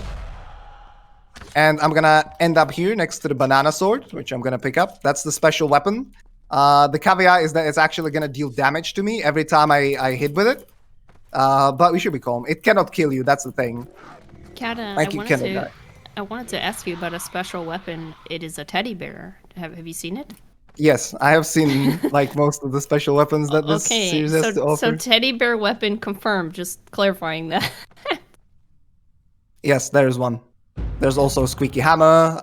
Maybe that might be in Two Thrones. So there's a platforming section ahead of us, but it's kind of boring to do it. In this zip, you can really nicely see how I'm hitting the triggers as I'm going through. So like the most interesting thing, let me tell you, about this speedrun was the routing, was figuring out all these zips. This one is rather simple. There's some bollocks you have to do with ropes on the walls, but I'm just gonna zip over it. Okay, here I'm gonna wait for one extra sand, which I just got, and this zip is a little bit special. I'm gonna zip this jumping animation, which might seem like it's actually gonna give me height, but if I cancel the zip properly, it's gonna put me lower. Like that. Okay, fantastic. This is going really smooth. It's kind of weird. Considering until today, I hadn't really played the game since November or something. Nice jump. Kata was nice enough to run it for me because I actually really like Warrior Within. It's a tough game to play because you can easily get lost, but I do really enjoy this game. Yeah, I agree. It's definitely a maze at some points. Like, this is the longest game casually out of the trilogy, but speedrunning wise is the shortest because of the semi-open world design. So here I'm gonna try to do a really hard zip. Might be the hardest zip that I'm doing this whole run. Well, that didn't work. I was too close to the wall. So I'm just gonna rewind back and try again. Because with this one, it's gonna be really important to cancel the rewind time at the correct time, so I store the ledge that I ended up on, or that I started on. Okay, I rewound for too long. Let's try that again. So in the end, I ended up back to the place where I was. But I want to store this ledge so that I can airwalk after this. Oh, did I? Yeah, okay, I did it too late again. Right, third time's the charm, one more time.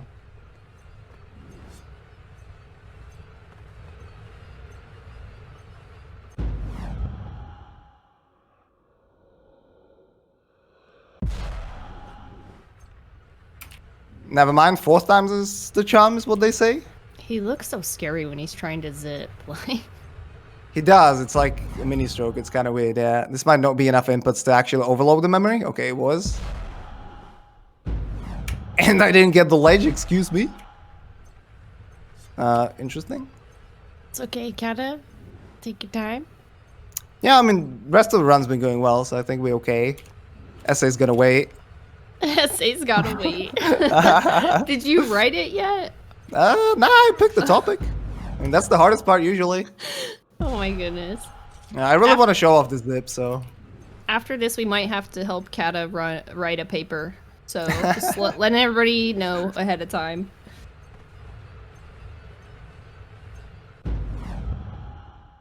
It's fine because I didn't struggle with this at all earlier. Then the legend again. Alright, one last time, and then I'll just do the normal route. I gotta wait for some sands now, though. Yeah, that's This okay. is, yeah, this is a very cool zip that skips the whole back tower area. But like I said, it's probably the most difficult zip that I would be showing today. It's the timing that's just really tight on this one. Correct, yeah. Well, besides also like not messing up the inputs like this, Right. getting the proper distance and everything. It's not easy. Like the other zips that I've shown, they were not very difficult, but this one's tricky.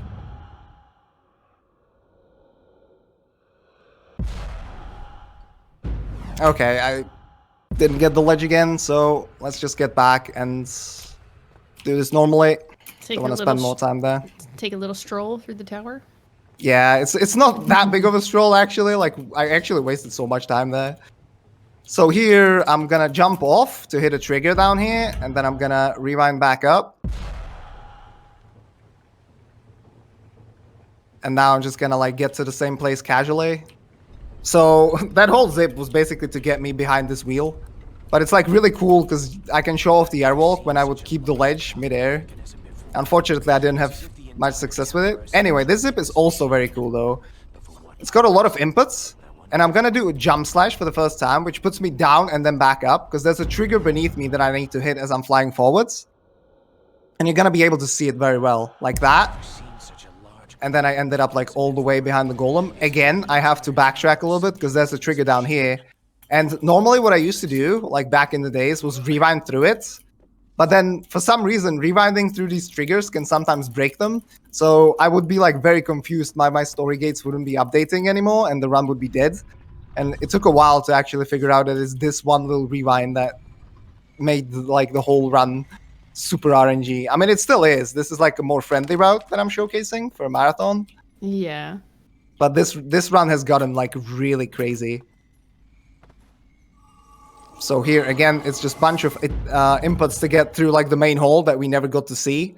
That's like kind of the crossroad behind all the directions you can go in. And again, you were able to see all the different triggers that I was hitting. So what is really cool about this game compared to like Sands of Time is the fact that you can do block rolls, which allows you to just go sideways like this in a zip. Meanwhile, in Sands of Time, you can only do a roll like that after an attack. So routing the zips in Sands of Time is a lot more trickier.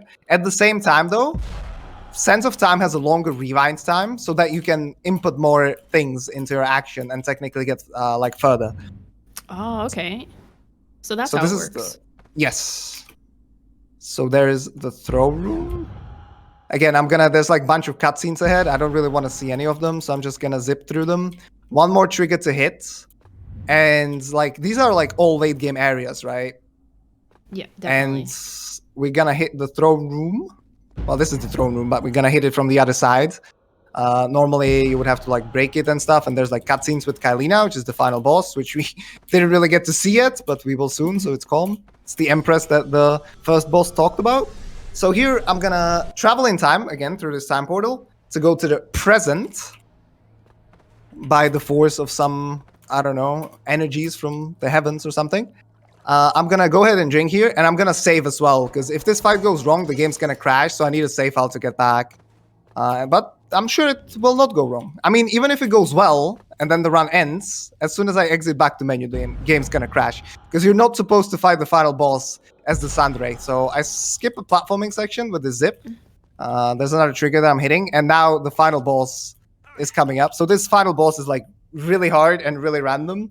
There's some cutscenes. I'm gonna try to skip all of them, and there's also tornado cycles where she goes up in the air as invincible, sending around tornadoes. Each one loses 40 seconds. Again, I'm gonna be trying to skip all of them, and I'm gonna abuse again our powers. We now have the slow motion power as well, and I'm gonna be able to abuse that to make her not go into a cutscene.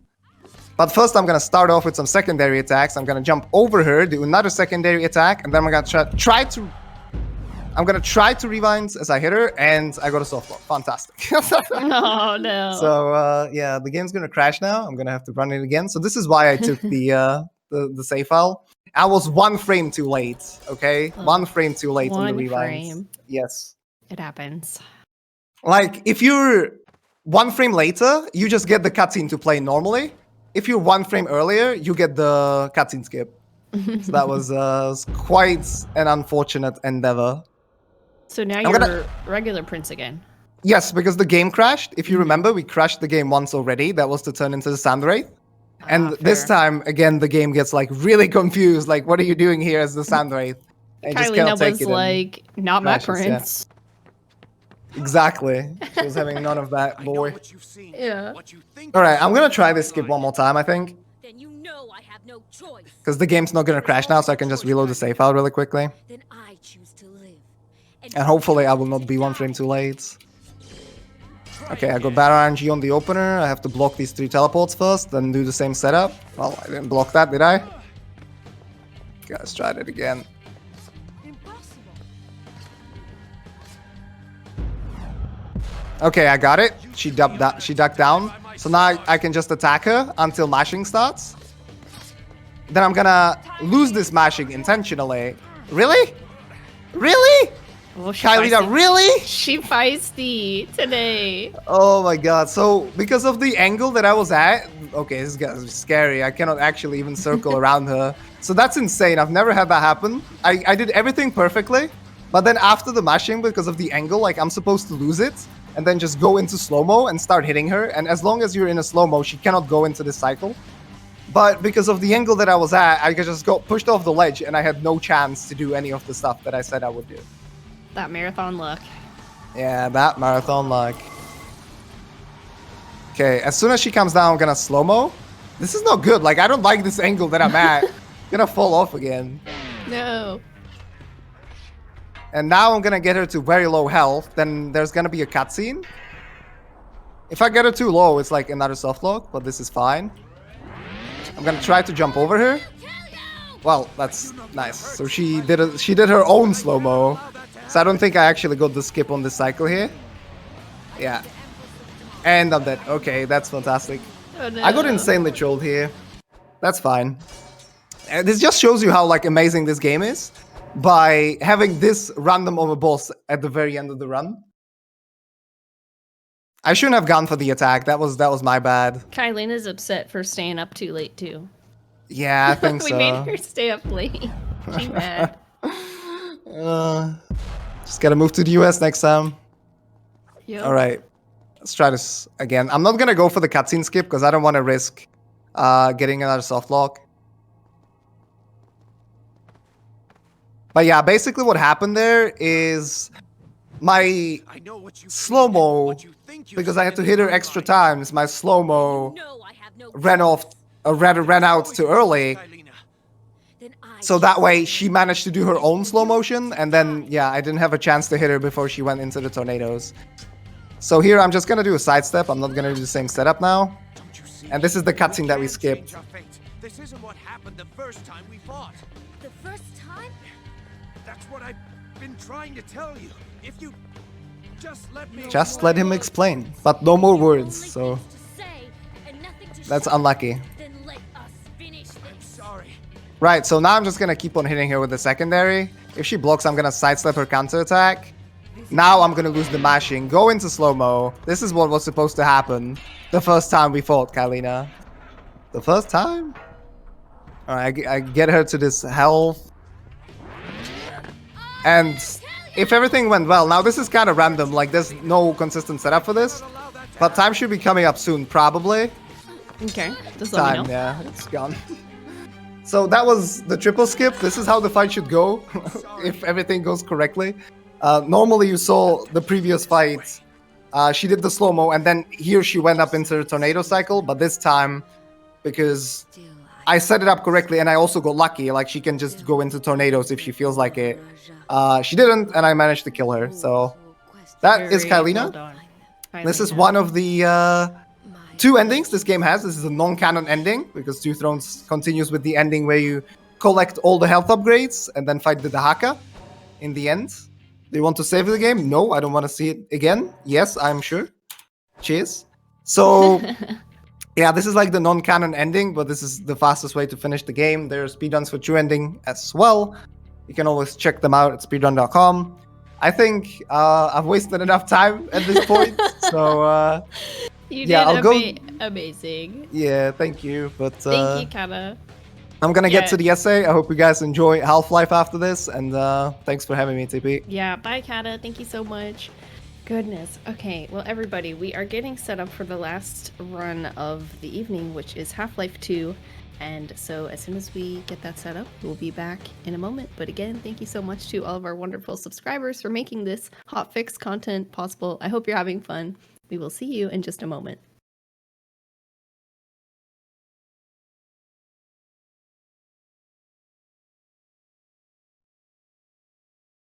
All right, everybody, welcome back to Time Capsule here on the Games Done Quick Hotfix. We are all ready for our next game, which is Half-Life 2, and Wayzone is going to be running it for us. So, hello, hello, hello. Hello. Yes, I am Wayzone, and I run Half-Life 2 for the personal computer. Ooh, Released in 2004, which seems to be the theme of this, apparently. it is, yes. And, yeah, I guess we'll get right into it. I'll go ahead and I'll start from the intro just so I can quickly run down some stuff here. So I'm just going to start the new game. The timer won't start yet, so... Sure, and we have Goknak here on commentary. Say hello. Yeah, hello. It's good to be here. the legend himself. Yes. Yeah, any gamer AGDQ or SGDQ boomers in chat ran this game back in 2014, so it's an interesting experience to be able to commentate on it. It's a much different game than it used to be, that's for sure. Oh, I bet. Yeah. What was the time back then? Like, over 2 hours? No. It was. I think my run was like a 144, so we were on the cusp of greatness, you know. And then we hit the 130 to like 128, and then void clipping was adopted, but we don't do that here. This is no void clip. Oh, void clip's allowed. Wake up, Yeah. Mr. Freeman. Yeah. Wake All up right, and so smell the timer's going to start ashes. when you hear the train sound, which is now. Okay. Good luck. So Hopefully right I got off- the trick. Yeah, right off the bat, you get to see a normal train ride with Gordon. We used to ride this thing, but yeah, you just save and load and clip right out of it now. I'm just gonna play a save and go around here so I don't get squished by the train. But yeah, we save load, it'll lag the trains out, and then we just, like, the trains go inside each other and it pushes us out. Pretty straightforward. Yeah, they get desynced there, and so the desynced train just bumps Gordon out with some collision there. And yeah, I'm just gonna grab this Chinese food here. I guess we'll explain the movement. We'll explain that. We got a little bit of a cutscene coming up here. The movement is very complex in this game. So we can actually use props to obstruct NPCs' pathing, and then they'll just teleport to where they need to go. If I can pull it off. Apparently not. Barney's being a little bit of a... yeah. Sometimes he doesn't want to eat the Chinese food. I have this happen a lot, too. It's not hungry for it. All right. But you might see it with the books. Books are more consistent. Alright, so the movement in this game is very interesting. So, when Valve decided to just update the engine, you know, to update it to the orange box sort of source engine version, they decided to patch something called b-hopping, like forward b-hopping, and they did it in an interesting fashion to where if you go backwards, it just keeps adding speed instead of removing speed, so it just grows exponentially. But we can also use a similar mechanic to go forward by just pressing the backwards key when we hit the ground, which will propel us forward in the same fashion. It's a lot harder to do. I mean, you can also do it kind of sideways as well by pressing the S key. It's very interesting. Yeah, so it is interesting to note here that this isn't the original 2004 version. It's been updated in 2007, I think was the first, or maybe it was 2010. I think that they ported Half-Life 2. Episode 2 is like the first like new engine. So there's two versions of the engine, old engine and new engine. So we're running new engine, so you go a lot quicker in this one because of this ABH or AFH or ASH, the variance of the movement accelerated hop. Yeah, here's a little bit of a taste of speed right there. Dear Dr. Bree. So I did a save deletion a second ago. We make a save with like an invalid name. Let's say a save with too many characters, or a save with just like an invalid, like it can't be stored in a file system because a file system can't have that name. Yeah, like a colon or just the no characters. Yeah. So what I did there is actually really important, jumping over that guy's head. So I basically jumped up the stairs and kind of wall strafed, which got me extra speed to jump over his head. But what that lets me do is now I'm invincible because I never hit a trigger that was in that level to make me take damage. So I can just jump off this roof like this. And would you like to explain this if you dare? Yeah, I could try. So it's theorized, because we don't have access to the source engine, it's theorized that what's happening here is that the tires of the APC are perfect spheres, or at least sort of perfect spheres. And when you rub a prop against the outermost edge of that sphere, like a tangent, you basically make it float, and it's something with the friction. We don't know. Valve, if you're listening, we'd love to find out what causes this, because it allows a prop to float, and if Gordon hits the prop, he starts to float. It's just magic. It's just we black basically magic just at this gain point. special properties, which we're going to see now. Yeah, so you have this interesting state that isn't preserved through saving and loading, unfortunately. So all of this red letter day skip is what we're calling it. You have to do it in one try. You don't get any saves to like retry like a setup. You have to do from the get-go with that floating paint can all the way to setting up this position here. All right, there we go. Nice. That was a little sketchy, but I think I got it. I believe that. Look, I don't know. I don't do that setup. I do like a really basic setup. It's like it either works or doesn't. Yeah, this is like the faster version. It's basically a wrong warp I'm setting up. I have a weird state to where I could set teleport points in the level. It's interesting, and if I touch a physics object, I'll go to it. So it doesn't keep through loads, I'm gonna have to touch this prop on the same frame as the level change, which is a lot easier than you think, because you just gotta set the prop in a specific value range and you just walk into it. So let's see if we get it. Yeah, that's why Gordon's staying crouched here. He has his position up in that corner where he just flew to, and so he's gonna time it just right here, and hopefully skip over.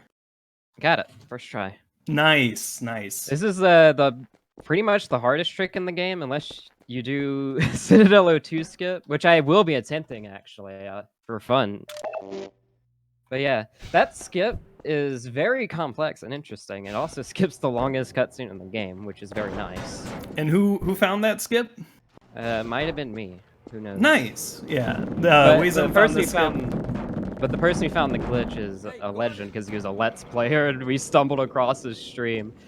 Yeah, major shout outs to Bill the Thrill. I don't know, I didn't see him in chat yet, but Bill the Thrill found on Coast, there's an APC on that map as well, and he found the props floating there, which like sparked a bunch of runners to go and test out like what the property of like the floating props are.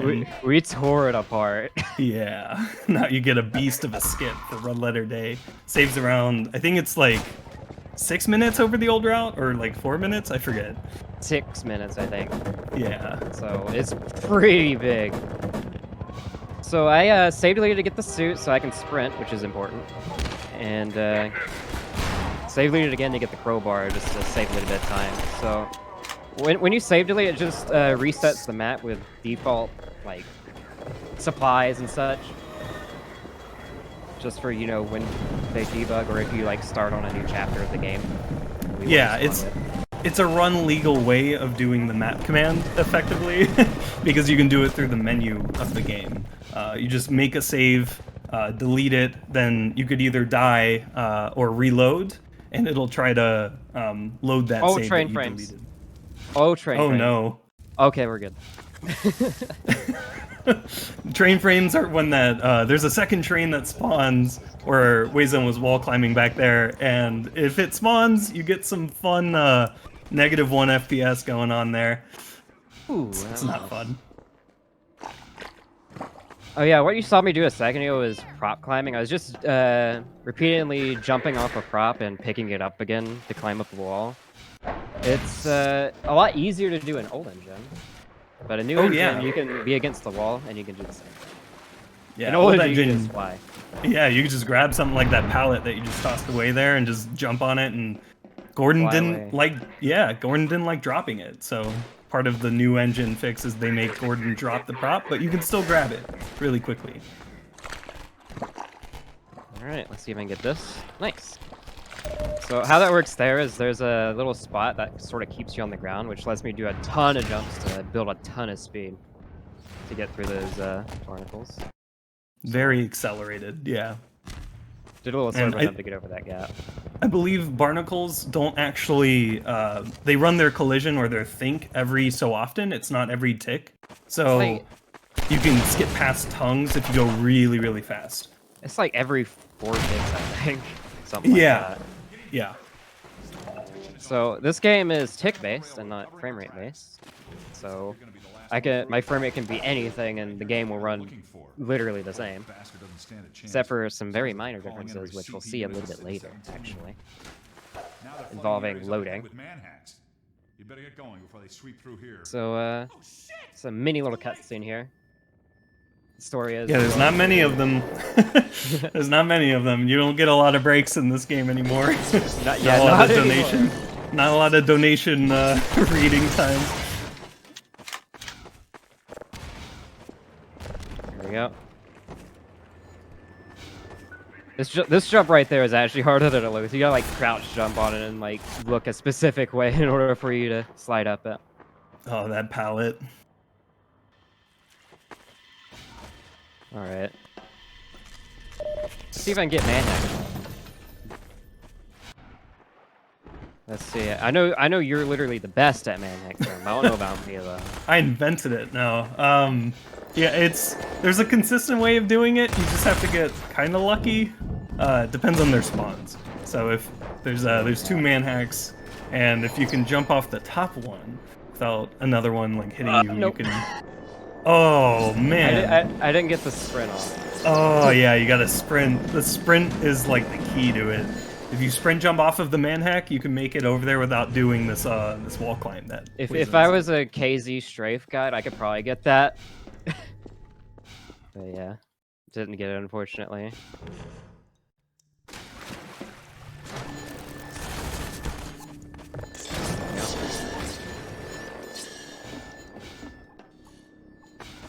Alright, so just a second ago I should have gotten back this cool strat. Never mind, I didn't get it. Only in practice. Yeah, only in practice. So I could have gone through there with a ton of speed if I did some really cool movement, but I didn't. So you're just gonna jump over here in that one spot that has an opening. Just climb over. Whoa, whoa. Also, speaking of which, we're at Boatless, if you'd like to explain that. Yeah, so back in the day, we used to take the airboat because there was this map called Canals 11. And Canals 11 was really rough because there's one trigger on that map that just requires just the airboat. But because Gordon has become this, like, I don't know, ghost or god or both, he can jump through the gate that is now blocking Gordon in the like older route. So we to say it's completely boatless though is false. Wayzone's going to be setting up a trick here. The game gets even crazier. It's great. Yeah, this is why people run this game again. Yeah. This is the reason right here. So I put the airboat there, and I put it past a trigger, and then I teleported past it here. It's a very thin level transition trigger right on the edge of this corner that he just drove up this boat. So it's right at that corner. So he's setting up the boat to go up the wall. Now there's, whenever you hit a level change trigger, what it does is it looks for the entities near the level change trigger to bring to the next map. But if you put it up on that wall, it deletes the boat. And turns out you have no clip when you get in the boat. So if you get out of the boat and delete it, you have no clip. Which is bad, actually, because you can't hit any triggers. So we go get tongued by our friend Mr. Barnacle here. And now we have probably the craziest state. It's like a mix of Skyrim and like, it's great. It's Half-Life 2 movement with Skyrim collision. So Gordon has become that ghost god I was talking about earlier. You're going to see a little bit of it in Canals 11, funnily enough. That's the first map that you get to use and show it off. Yeah, so right now this is boatless. Oh, sorry. Yeah. So now it's just movement for a bit. We'll see that later, especially in Prison. Prison is where you see it the most, and then City 17 is a bit of a mix, which we'll really see it. But it basically just obsoleted a lot of the old strats in the game, and a lot of the horrible ones that no one liked, so... Yeah. Yes, including void clips, which is in the title of this category. Yeah, and then they decided they wanted to do void clips again, so we made this category. There we go.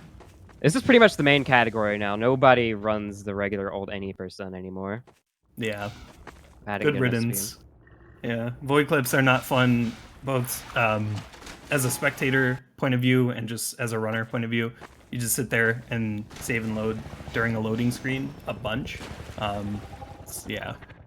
Instead of this high-octane gameplay, you get loading ... in the middle of the screen for a solid, I don't know, 3 to 4 minutes, and then you're in a new spot. It's almost like cheating.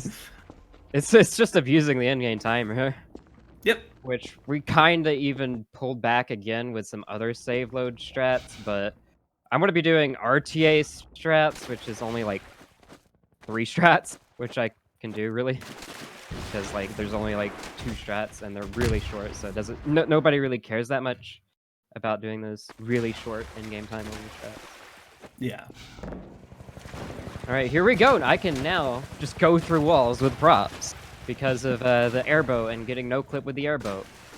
So the airboat, not only do you have no clip, your physics collision gets turned off, like your collision you have with physics objects. So now if I touch one, my like hitbox flings through the wall, and then when it's in open space, I teleport to it. Pretty cool.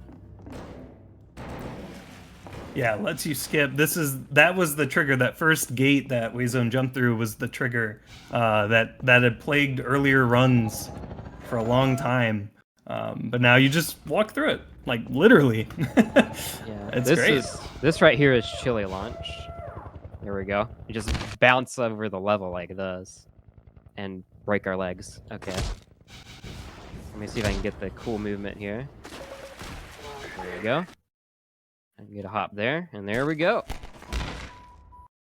Very nice, yeah. Oh my god, that's a lot of damage. You just got like mega pounded. Oh my goodness. Yeah, it just like launched me into the floor. As the ceiling just sort of loop-de-looped me. All right, there we go. Also, spooky zombie tunnel. Oh wait, I went too fast. I gotta take a stop here to set this back up. There we go. Spooky zombie tunnel here. Oh, I hit the thing. Shouts to Momentum Mod. That's mostly fixed. All right. All right. Yeah, and all of the NPCs in this game become Gordon's friend. They just want to hug him. Yeah. Get real close. Oh yeah, Gordon's also invulnerable to bullets. You probably saw a little bit of that with that Metro Cop. But I'm not vulnerable to fall damage though. That's an yeah, issue. you only have legs. Everything else is just a veil, shooting right through you. We'll sprint. We'll do the sprint of shame in the water. That was a little slow. Oh, you could have showed off the mapping gore. Oh yeah, I think I still showed off here. So let's just take a quick detour here. Yeah, there you go. This pillar on that side is yeah. I'm scarred for life. Thanks, Wayzone. I can't see this level the same. All right, here we go. Let's actually play the game. Okay. All right, so here's a big bang to the end of boat list. We go over a dam like that. Yeah, there's normally like a helicopter fight. You know, you get the airboat gun. Really epic moment. Sure. It's even more epic now, honestly. Okay. Ooh, that was tasteful. I've got something. Okay, it's human. So yeah, this is like one of like 3 moments in the run that you can like take a break, chill out for a minute. All the way up until this point, it's just nonstop movement, and that's what makes it kind of fun, but it can be a little much. But Can I yeah, ask it's high then, octane. like, what got both of you into running Half-Life 2 in the first place? Well, for me, it's my favorite game. So I just love the base game. Like, honestly, you know, all the way back in like 2005 when I was able to first play it. Fantastic time with me and my brother. And then the run Half-Life 2 Done Quick came out in like 2006. It was actually pretty quickly after it released, and that just got me into it. I just wanted to try to do what they were doing. And then it turns out the game was updated, and I couldn't do that, but it turns out there's a much cooler movement now, so it worked out. But that got me into it, at least. It was, you know, just seeing what could be done with a fantastic game. As for me, I first played this game in like 2012, so I'm a little bit of a zoomer in that regard. No But, shame, Rizzo, no shame. No shame. But I was playing a lot of Team Fortress 2, and then I saw a particular speed run.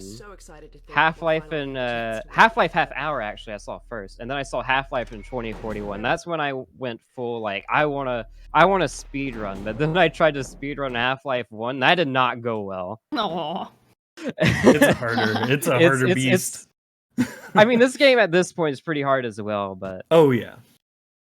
Yeah, then like I gave up on speedrunning for like a year, and then I found GDQ, and then Half-Life 2, and yeah, and then I saw Goknak's run. What? Who's that? Yeah, who's that? Guy?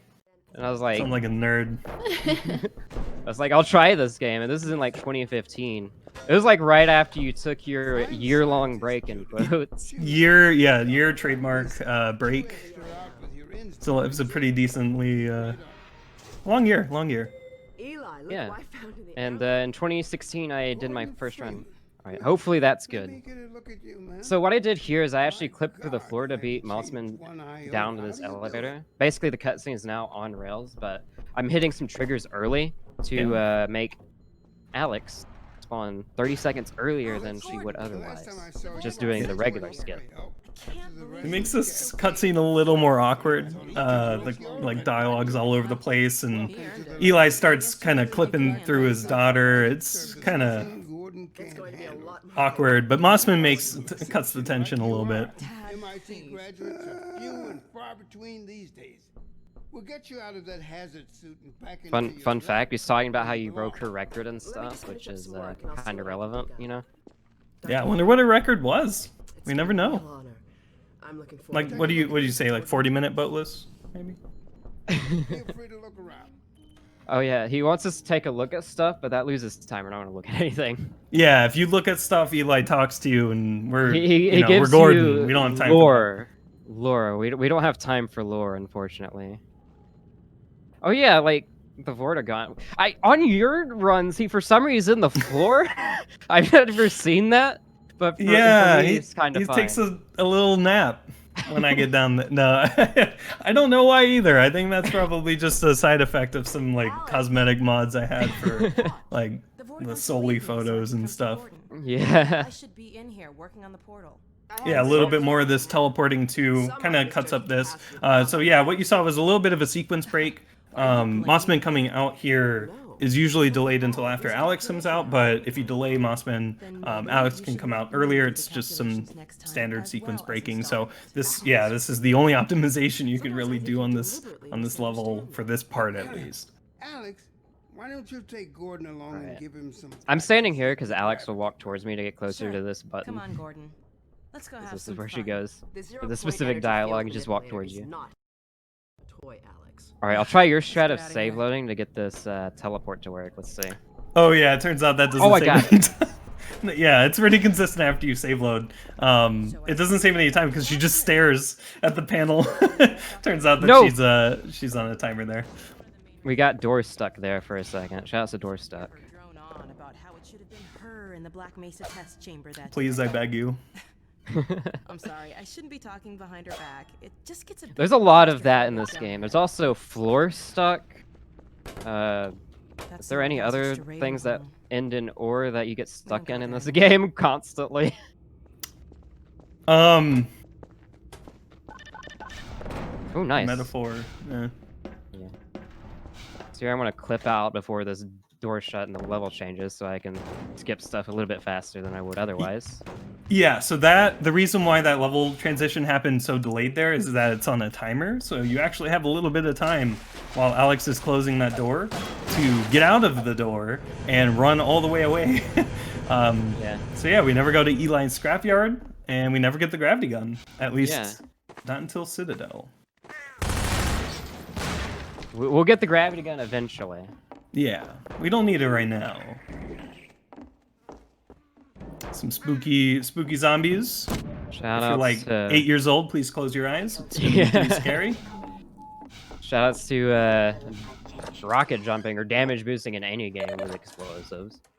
Yeah, explosive boosting. Yeah, Alex is kind of right. We kind of don't go to Ravenholm. We kind of just go over it. Clip through it. Sneak our way it. through some dark corners.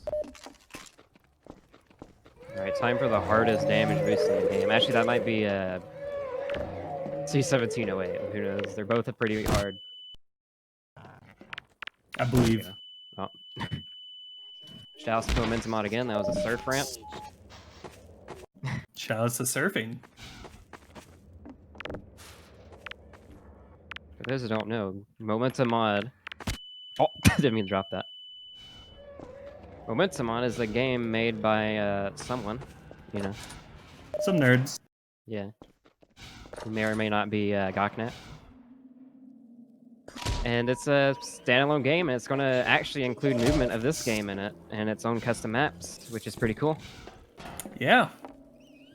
Right now it's in private alpha, but hopefully before too long it'll be released to the public. It'll get there.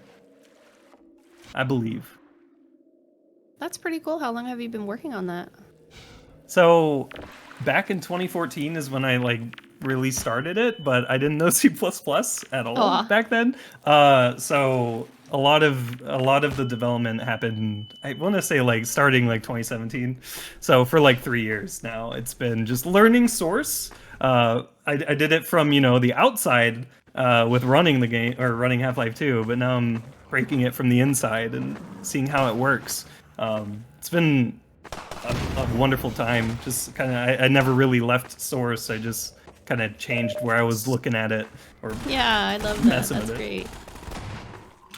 But yeah, so I didn't really want to plug it too much. But yeah, it's because I want to get to Wayzone. Come on, man. No, it will support. So we already have surf, bunny hop, rocket jumping, sticky jumping. We have all 4 of those in. We're gonna add accelerated hop. So all of this movement that you're seeing Wayzone do in this run, we're adding that in the very next update as well.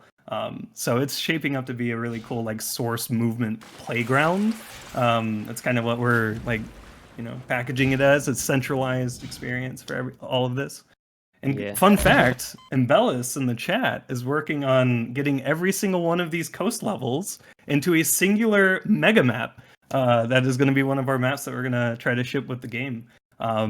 So really exciting stuff. Awesome. Thank you for sharing.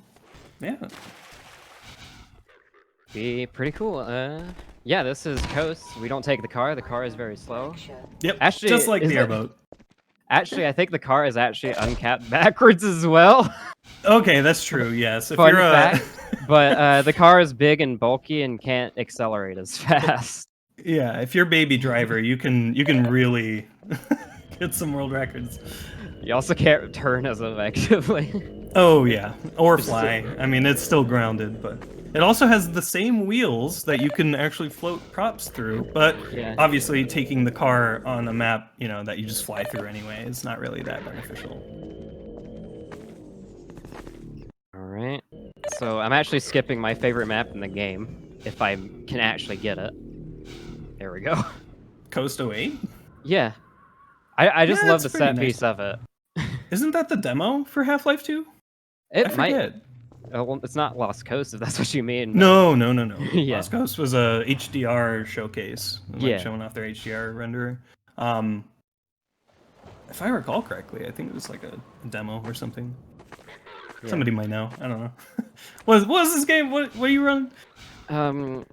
This is Oh, this is the map. This is the map that Bill the Thrill found. The revolution. The running revolution. I'm skipping the longest cutscene in the game. All right. Yeah. So this is Coast 11. This map is the equivalent of Canals 11 and needing the airboat, but needing the car. But you can just jump over it like easily in this one. Just fly right by. Yeah. All right. Grab some HP, some hidden SMG nades you can barely see on the ground there. Grab them. Yeah, they're just chilling. Laszlo left them there for you. It's actually, like, you probably can find a bunch of just, like, SMG nades and stuff just lying on the ground. If you look whenever I go to the beach. Yeah. They're, like, very small. You can't really see them. But yeah, Rip Laszlo, the greatest mind of his generation. Fun fact, you can actually save Laszlo. If you touch the sand and then shoot a well-timed SMG nade to kill all the antlions, you can save him. And then but the he guy still goes thinks on. he dies. Yeah, the guy goes on like, yeah, you blast him in the face, man, you killed him, but he's still alive. He like lets out groans and stuff if you go near him.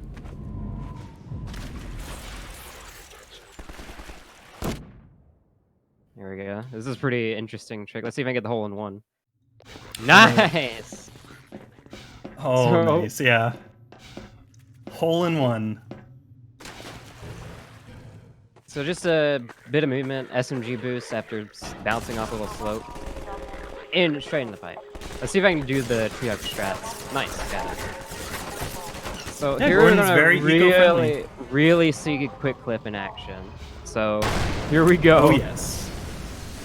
Prison Gordon breaks into prison because he goes too fast, but he gets very quickly out of it. Yeah. So we just clip through all of the walls, if it'll let me.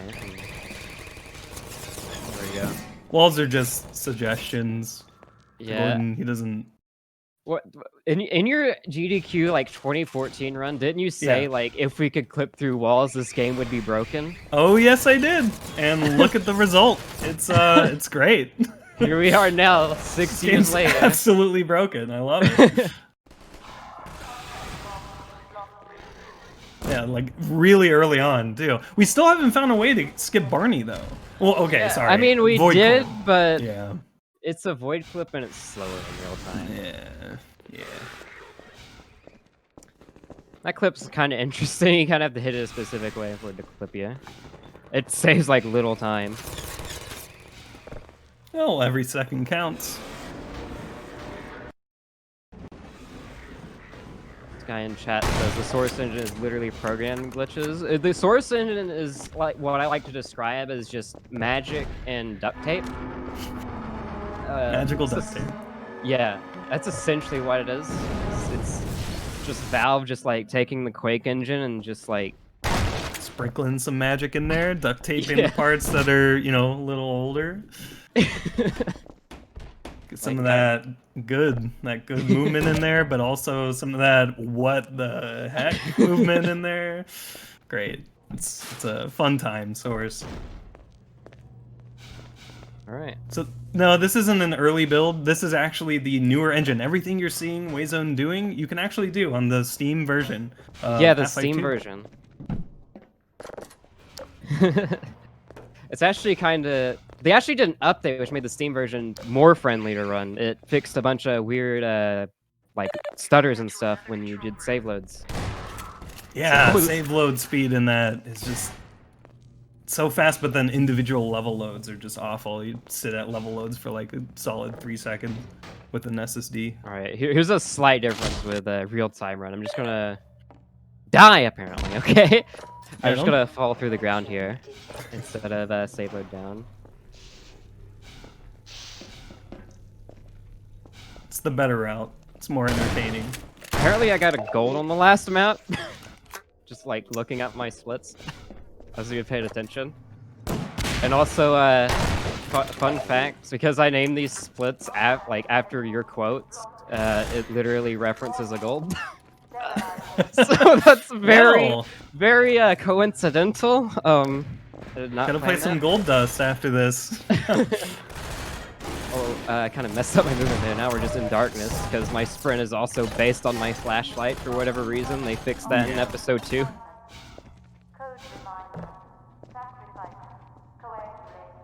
All right. So I'm just gonna impale myself. Okay, good. And now we're in the floor because we save loaded. Yeah, this is a little bit of a similar vibe to a void clip, but it's very short and it's not technically through the void. Void clips are like every time that he reloads there, you can see he was maintaining his speed. He's setting up these turrets here because if you set up 2 of them, the defense starts playing. And this is another sequence break. So this is Prison 08. This used to be a really long holdout, kind of like you go up into a room while guards just like do whatever. And now it's like, oh yeah, you actually have to pay a little bit of attention. You get to have a little bit of fun as well with this guy. You gotta leave one alive here because if he kills that last guy, it opens the rest of the doors here and spawns a bunch more people. And we don't want... the infinite horde will start spawning. Oh so- yeah. Yep. And it might make it more entertaining, but it is a little more annoying. So we're gonna play it safe. I mean, if doesn't if, lose any time. If you want to leave them all alive and just let them run around, I mean, you can get episode 2 ending early. Oh, you're gonna go for that? I mean, I could go to that. I can go for the double where I can get, I can beat this game fast and beat episode 2 fast. Yeah, let's do it. Let's try to do it. I'll try my best. No guarantees. Yeah, this card's a little... I haven't really finicky. practiced it.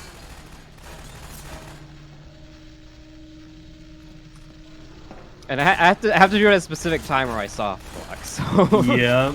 You get Luckily like we a have quick solid save. 3 or 5 second buffer. Yep. Oh yeah, his this guy bullets is- his bullets are actually going straight through me because my model is gone. Yeah, you don't have any hitboxes.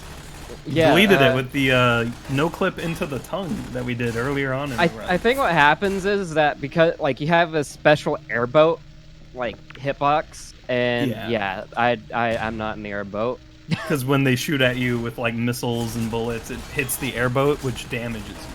So I'm actually delaying this cutscene here, so I don't soft lock. And now I just wait for a visual cue, which is 2 red flashes to continue it. This actually saves, I think, what, 2 minutes? 2.5 minutes? Yeah, yep. So is that stormtrooper aim? Yeah. What's essentially happening is that I basically reversed the elevator by touching those turrets over here, because that's what initiates the elevator to come down to when you're supposed to hold off these guys. So it's actually going up, and then what will happen is they will, do their sequence. They'll try and teleport away, which the elevator will move up really fast normally, but instead it's going to move down really fast. Also, I forgot to set up episode 2 early. I'm sorry. It's That's okay. kinda explaining. It's all right. Maybe he'll kill him if I stand back here. We'll be lucky. I don't think we got it. We'll see. We'll look back. Let me actually grab the HP as we're gonna wait. Okay. Did we get it? Aw. I mean, I should also at least look because it's also funny when he just sinks through the floor. That's how Eli gets back.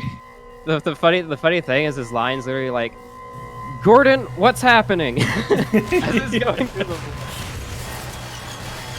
And then Mossman's is, I'm sorry, Alex. It's the only, and then teleports. If you time it right. I can't hear the nade. 1 second. There we go. So Yeah, I can't a very ride loud section. elevators because Gordon is incapable of riding elevators because of this. So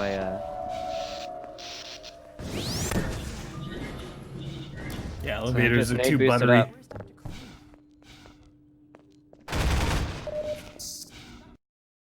There we go. So it's actually a week later, so it's actually the slowest speedrun, but it's a week later in the lore. There we go. So I did a little nade, bounced off the little slope part of the fence to get over that invisible wall. I'll take this prop and do a clip. You gonna do the crate baby strats? The Half-Life 2 devs apparently know some hidden strats on this map. Yeah. Crate baby. Yeah.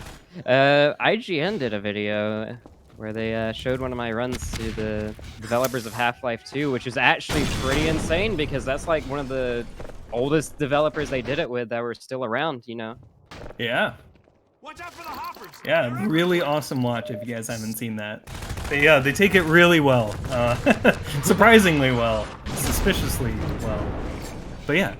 I tried to tweet at one of them if try to take him up on the offer of maybe changing some stuff around, maybe for the better, for the different, I guess. Yeah. You can have a newer engine, a new engine, I guess. You will. Alright, so shouts to Max for this strat, the world record holder in Half-Life 1. He found that in like 2015 or something.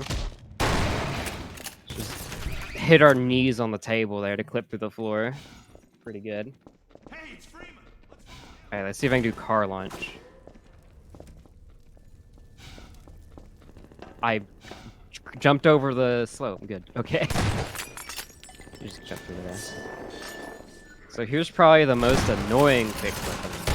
This is what we call this going through the walls is a quick clip because the old way we clipped with waiting for the RNG to, you know, just shove a prop into us is very slow and time consuming. So we call this quick clip, even though you might just call it just prop clipping, but prop clipping is the old way. So yeah, kind of it's a little bit of terminology confusion because of, you know, if you're trying to learn it all.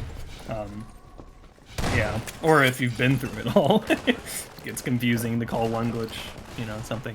There used to be an older way of clipping, which was, I mean, the easiest way is to call baby slap, because baby slap was early on in the run, you would get the baby doll, and it slaps you whenever it clips into you, and all you would do is crouch against the wall and just hold the baby there and wait for it to slap you, and once it slaps you, you're through. But yeah, nowadays you just kind of jump onto a floating paint can and become a god. It's great. I mean, we actually go through the cutscene, we skip with that, but it lets us skip a cutscene that's like 10 times longer, so it's fine. Oh yeah. Yep. And it's also very interesting and fun, so. Oh, okay. I was floor stuck there.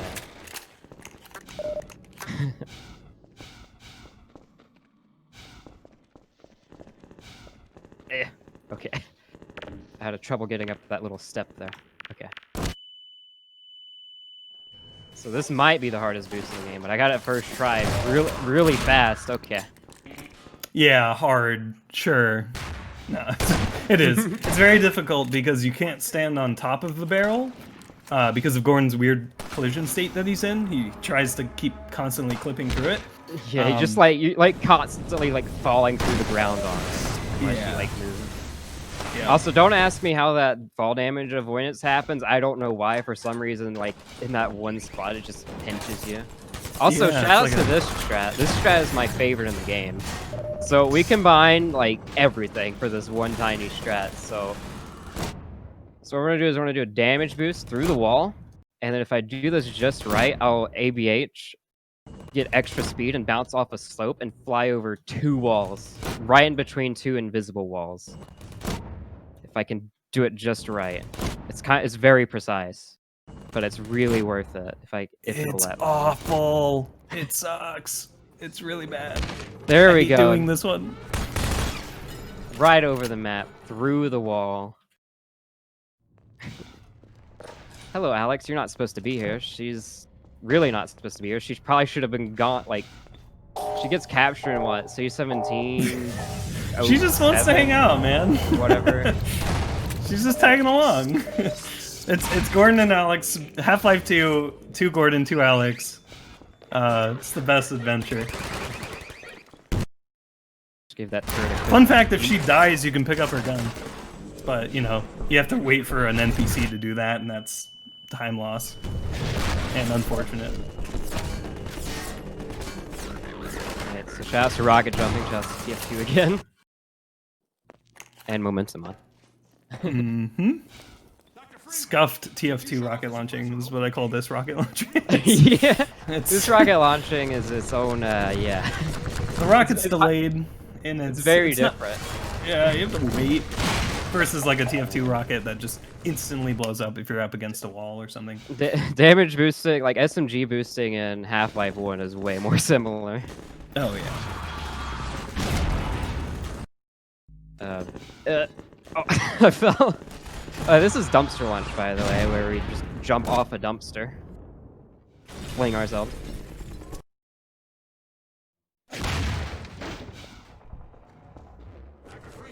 Here we go.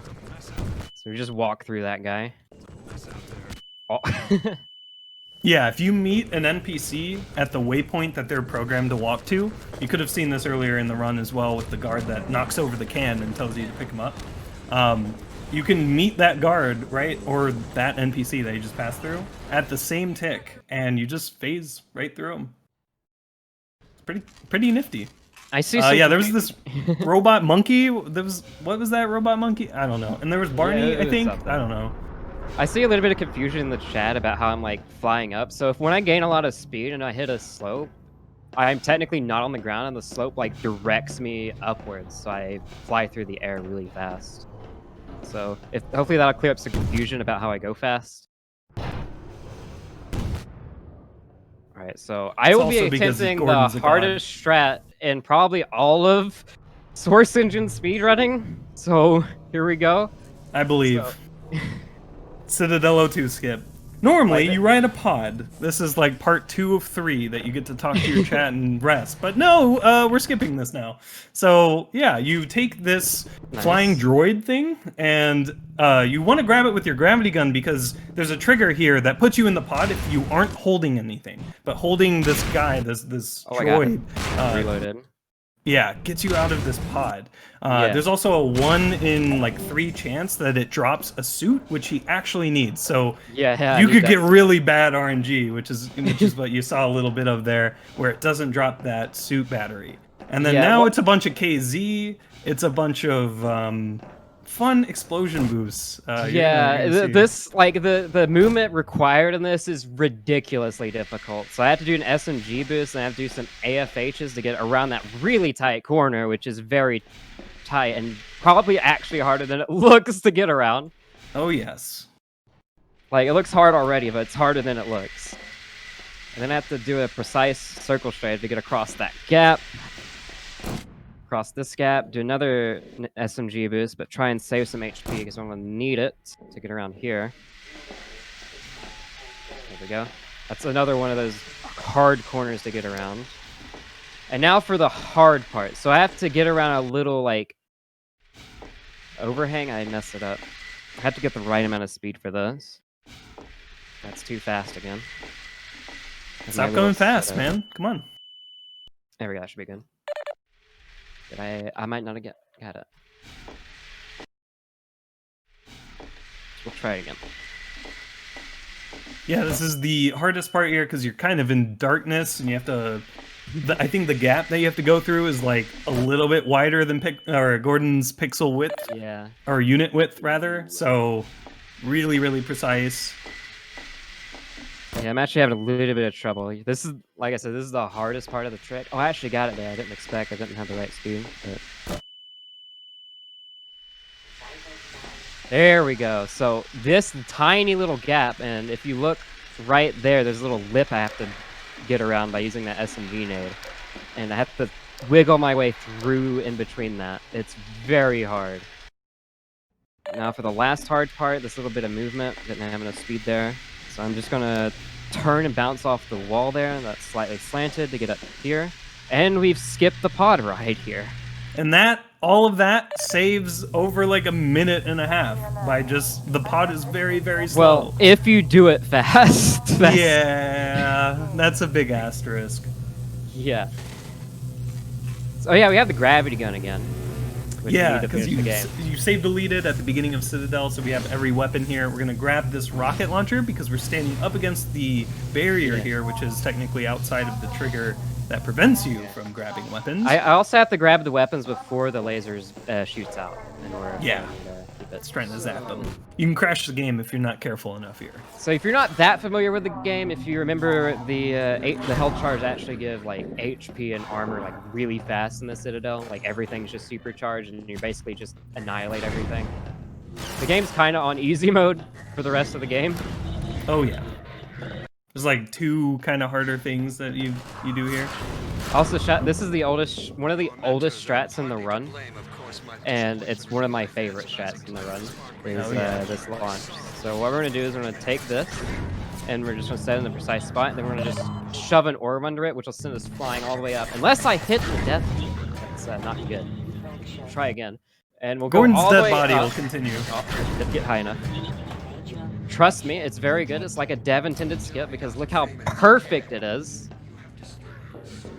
Just absolutely perfect height. It's crazy how well it works when you get it. You can sometimes go a little higher or a little lower, which is frustrating because it looks like it's going to work, but it's a little lower. You also have to be careful. He hit it in his run here. All right, let me get YOLO double pod skip. Let's go. Here we go. That rocket launcher comes in handy. Yeah, nice. That jumps really hard. But you can actually enter the pods further ahead because they didn't like make like some sort of like the logic to get it to reject you for those future pods. You have to sort of like hit it in a weird way though. But yeah, you can do a rocket launch to get in that pod, but it's really precise and be really fast to get it.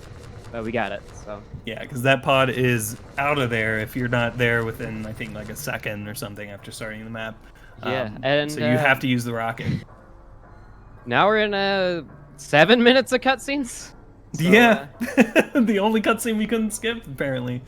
The runs become so optimized that Citadel 2 skip that Wazo was doing used to just be segmented only because it was just so like inconsistent. All right. You want to know the story behind that? Yeah.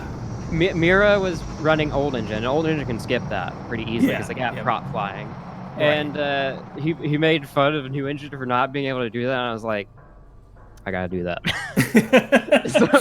Yeah, there we go. That's how strats are born, ladies and gentlemen.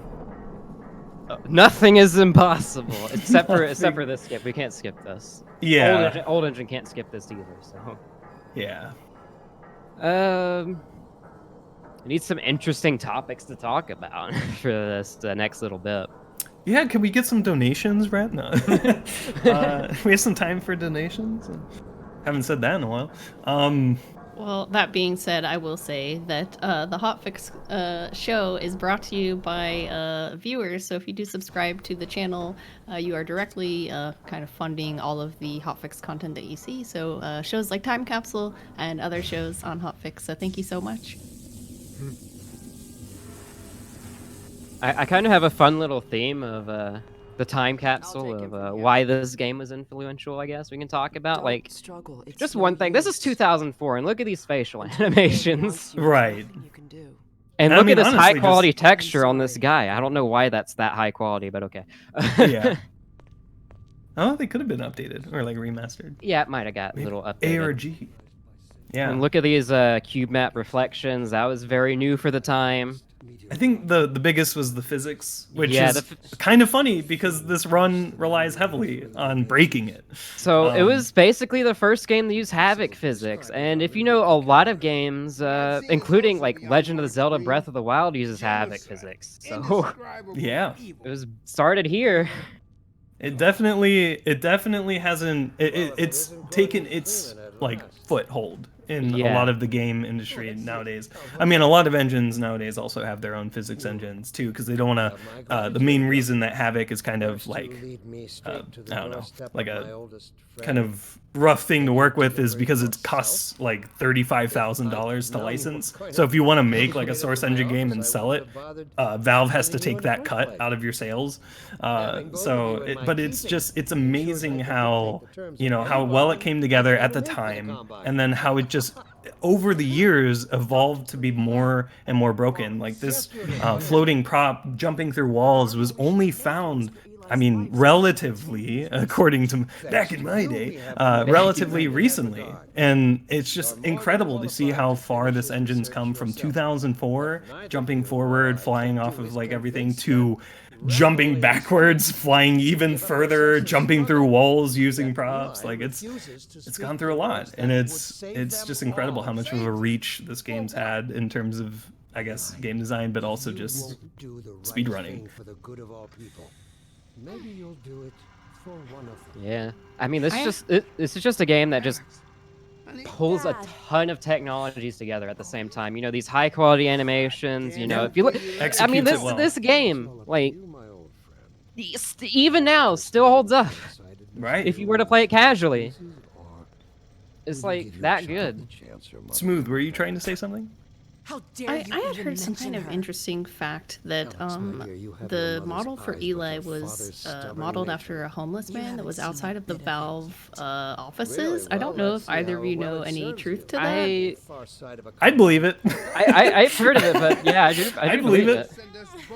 I just thought it was interesting, and I'm wondering, like, you know, what the whole story was behind that. But I might have to do some Googling, consult with Google on that one. Yeah, I mean it could be realistic. I mean, I just think that all of the character models are pretty realistic, so I'm not sure how they did it at the time, but yeah, excellent. They did a great job with it. How about it, Dr. Freeman? Did you realize your contract Actually approaching probably one of the most interesting things.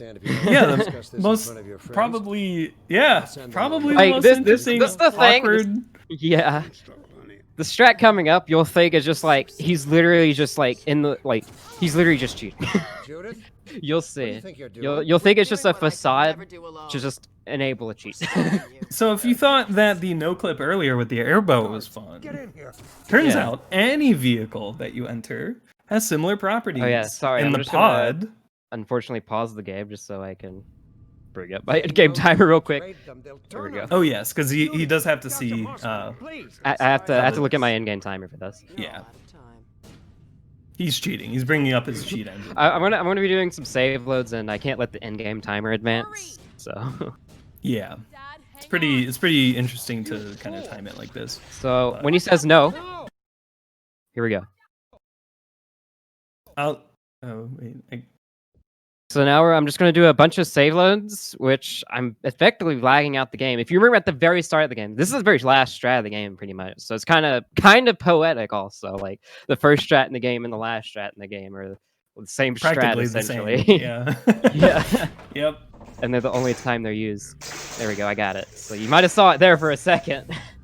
But what I did there is I lagged out the pods, and the pod gets deleted there because of the cutscene. And that does the same thing as deleting the airboat earlier in the game. So now we just Gordon's unleashing his final fury on an empty teleporter. And now Breen is perfectly healthy and fine. Alex is very happy for some reason to be with her dad and Mossman.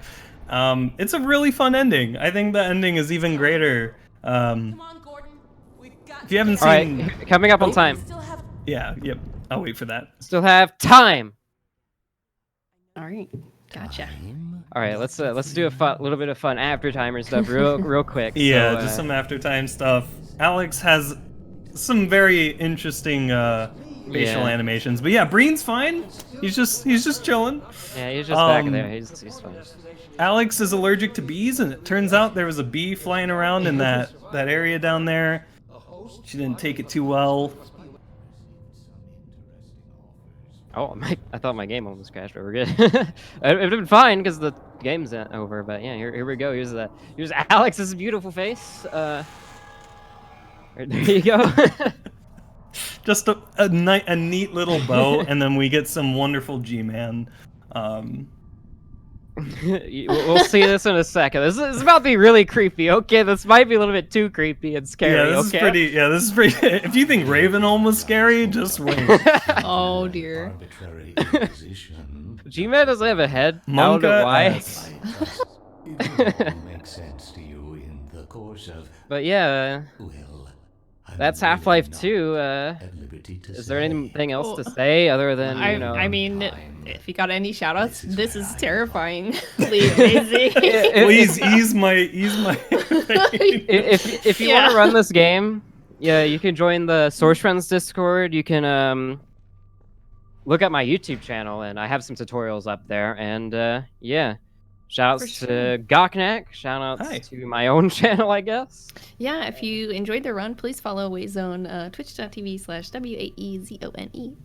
And I guess as well, just check out the Half-Life 2 directory. Every so often you'll see someone doing runs, and a lot of new runners. Show them your support. Keep them motivated, because I'd like to see more runners. Like the split between like second and third place is 7 minutes, and I'd like to see a bunch more runners come in to fill in that gap. So yeah, that's great that the community is so welcoming. So yeah, thank you so much, Wayzone and Goknak, for being here, and Wayzone for showing off this run. It was super fun. I hope everybody enjoyed their time here today. That is the end of Time Capsule for now. We'll be back in 2 weeks with another episode, but don't forget that the first step is on Thursday at 7 p.m. Eastern, and we will be celebrating Mega May with Mega Man Legends. Tomorrow, also at 3 p.m. Eastern, we are starting testing grounds early with the Final Fantasy VII Remake, so be sure to tune in for that. And of course, thank you so much for watching, everyone. Take it easy, stay safe, and we'll see you next time.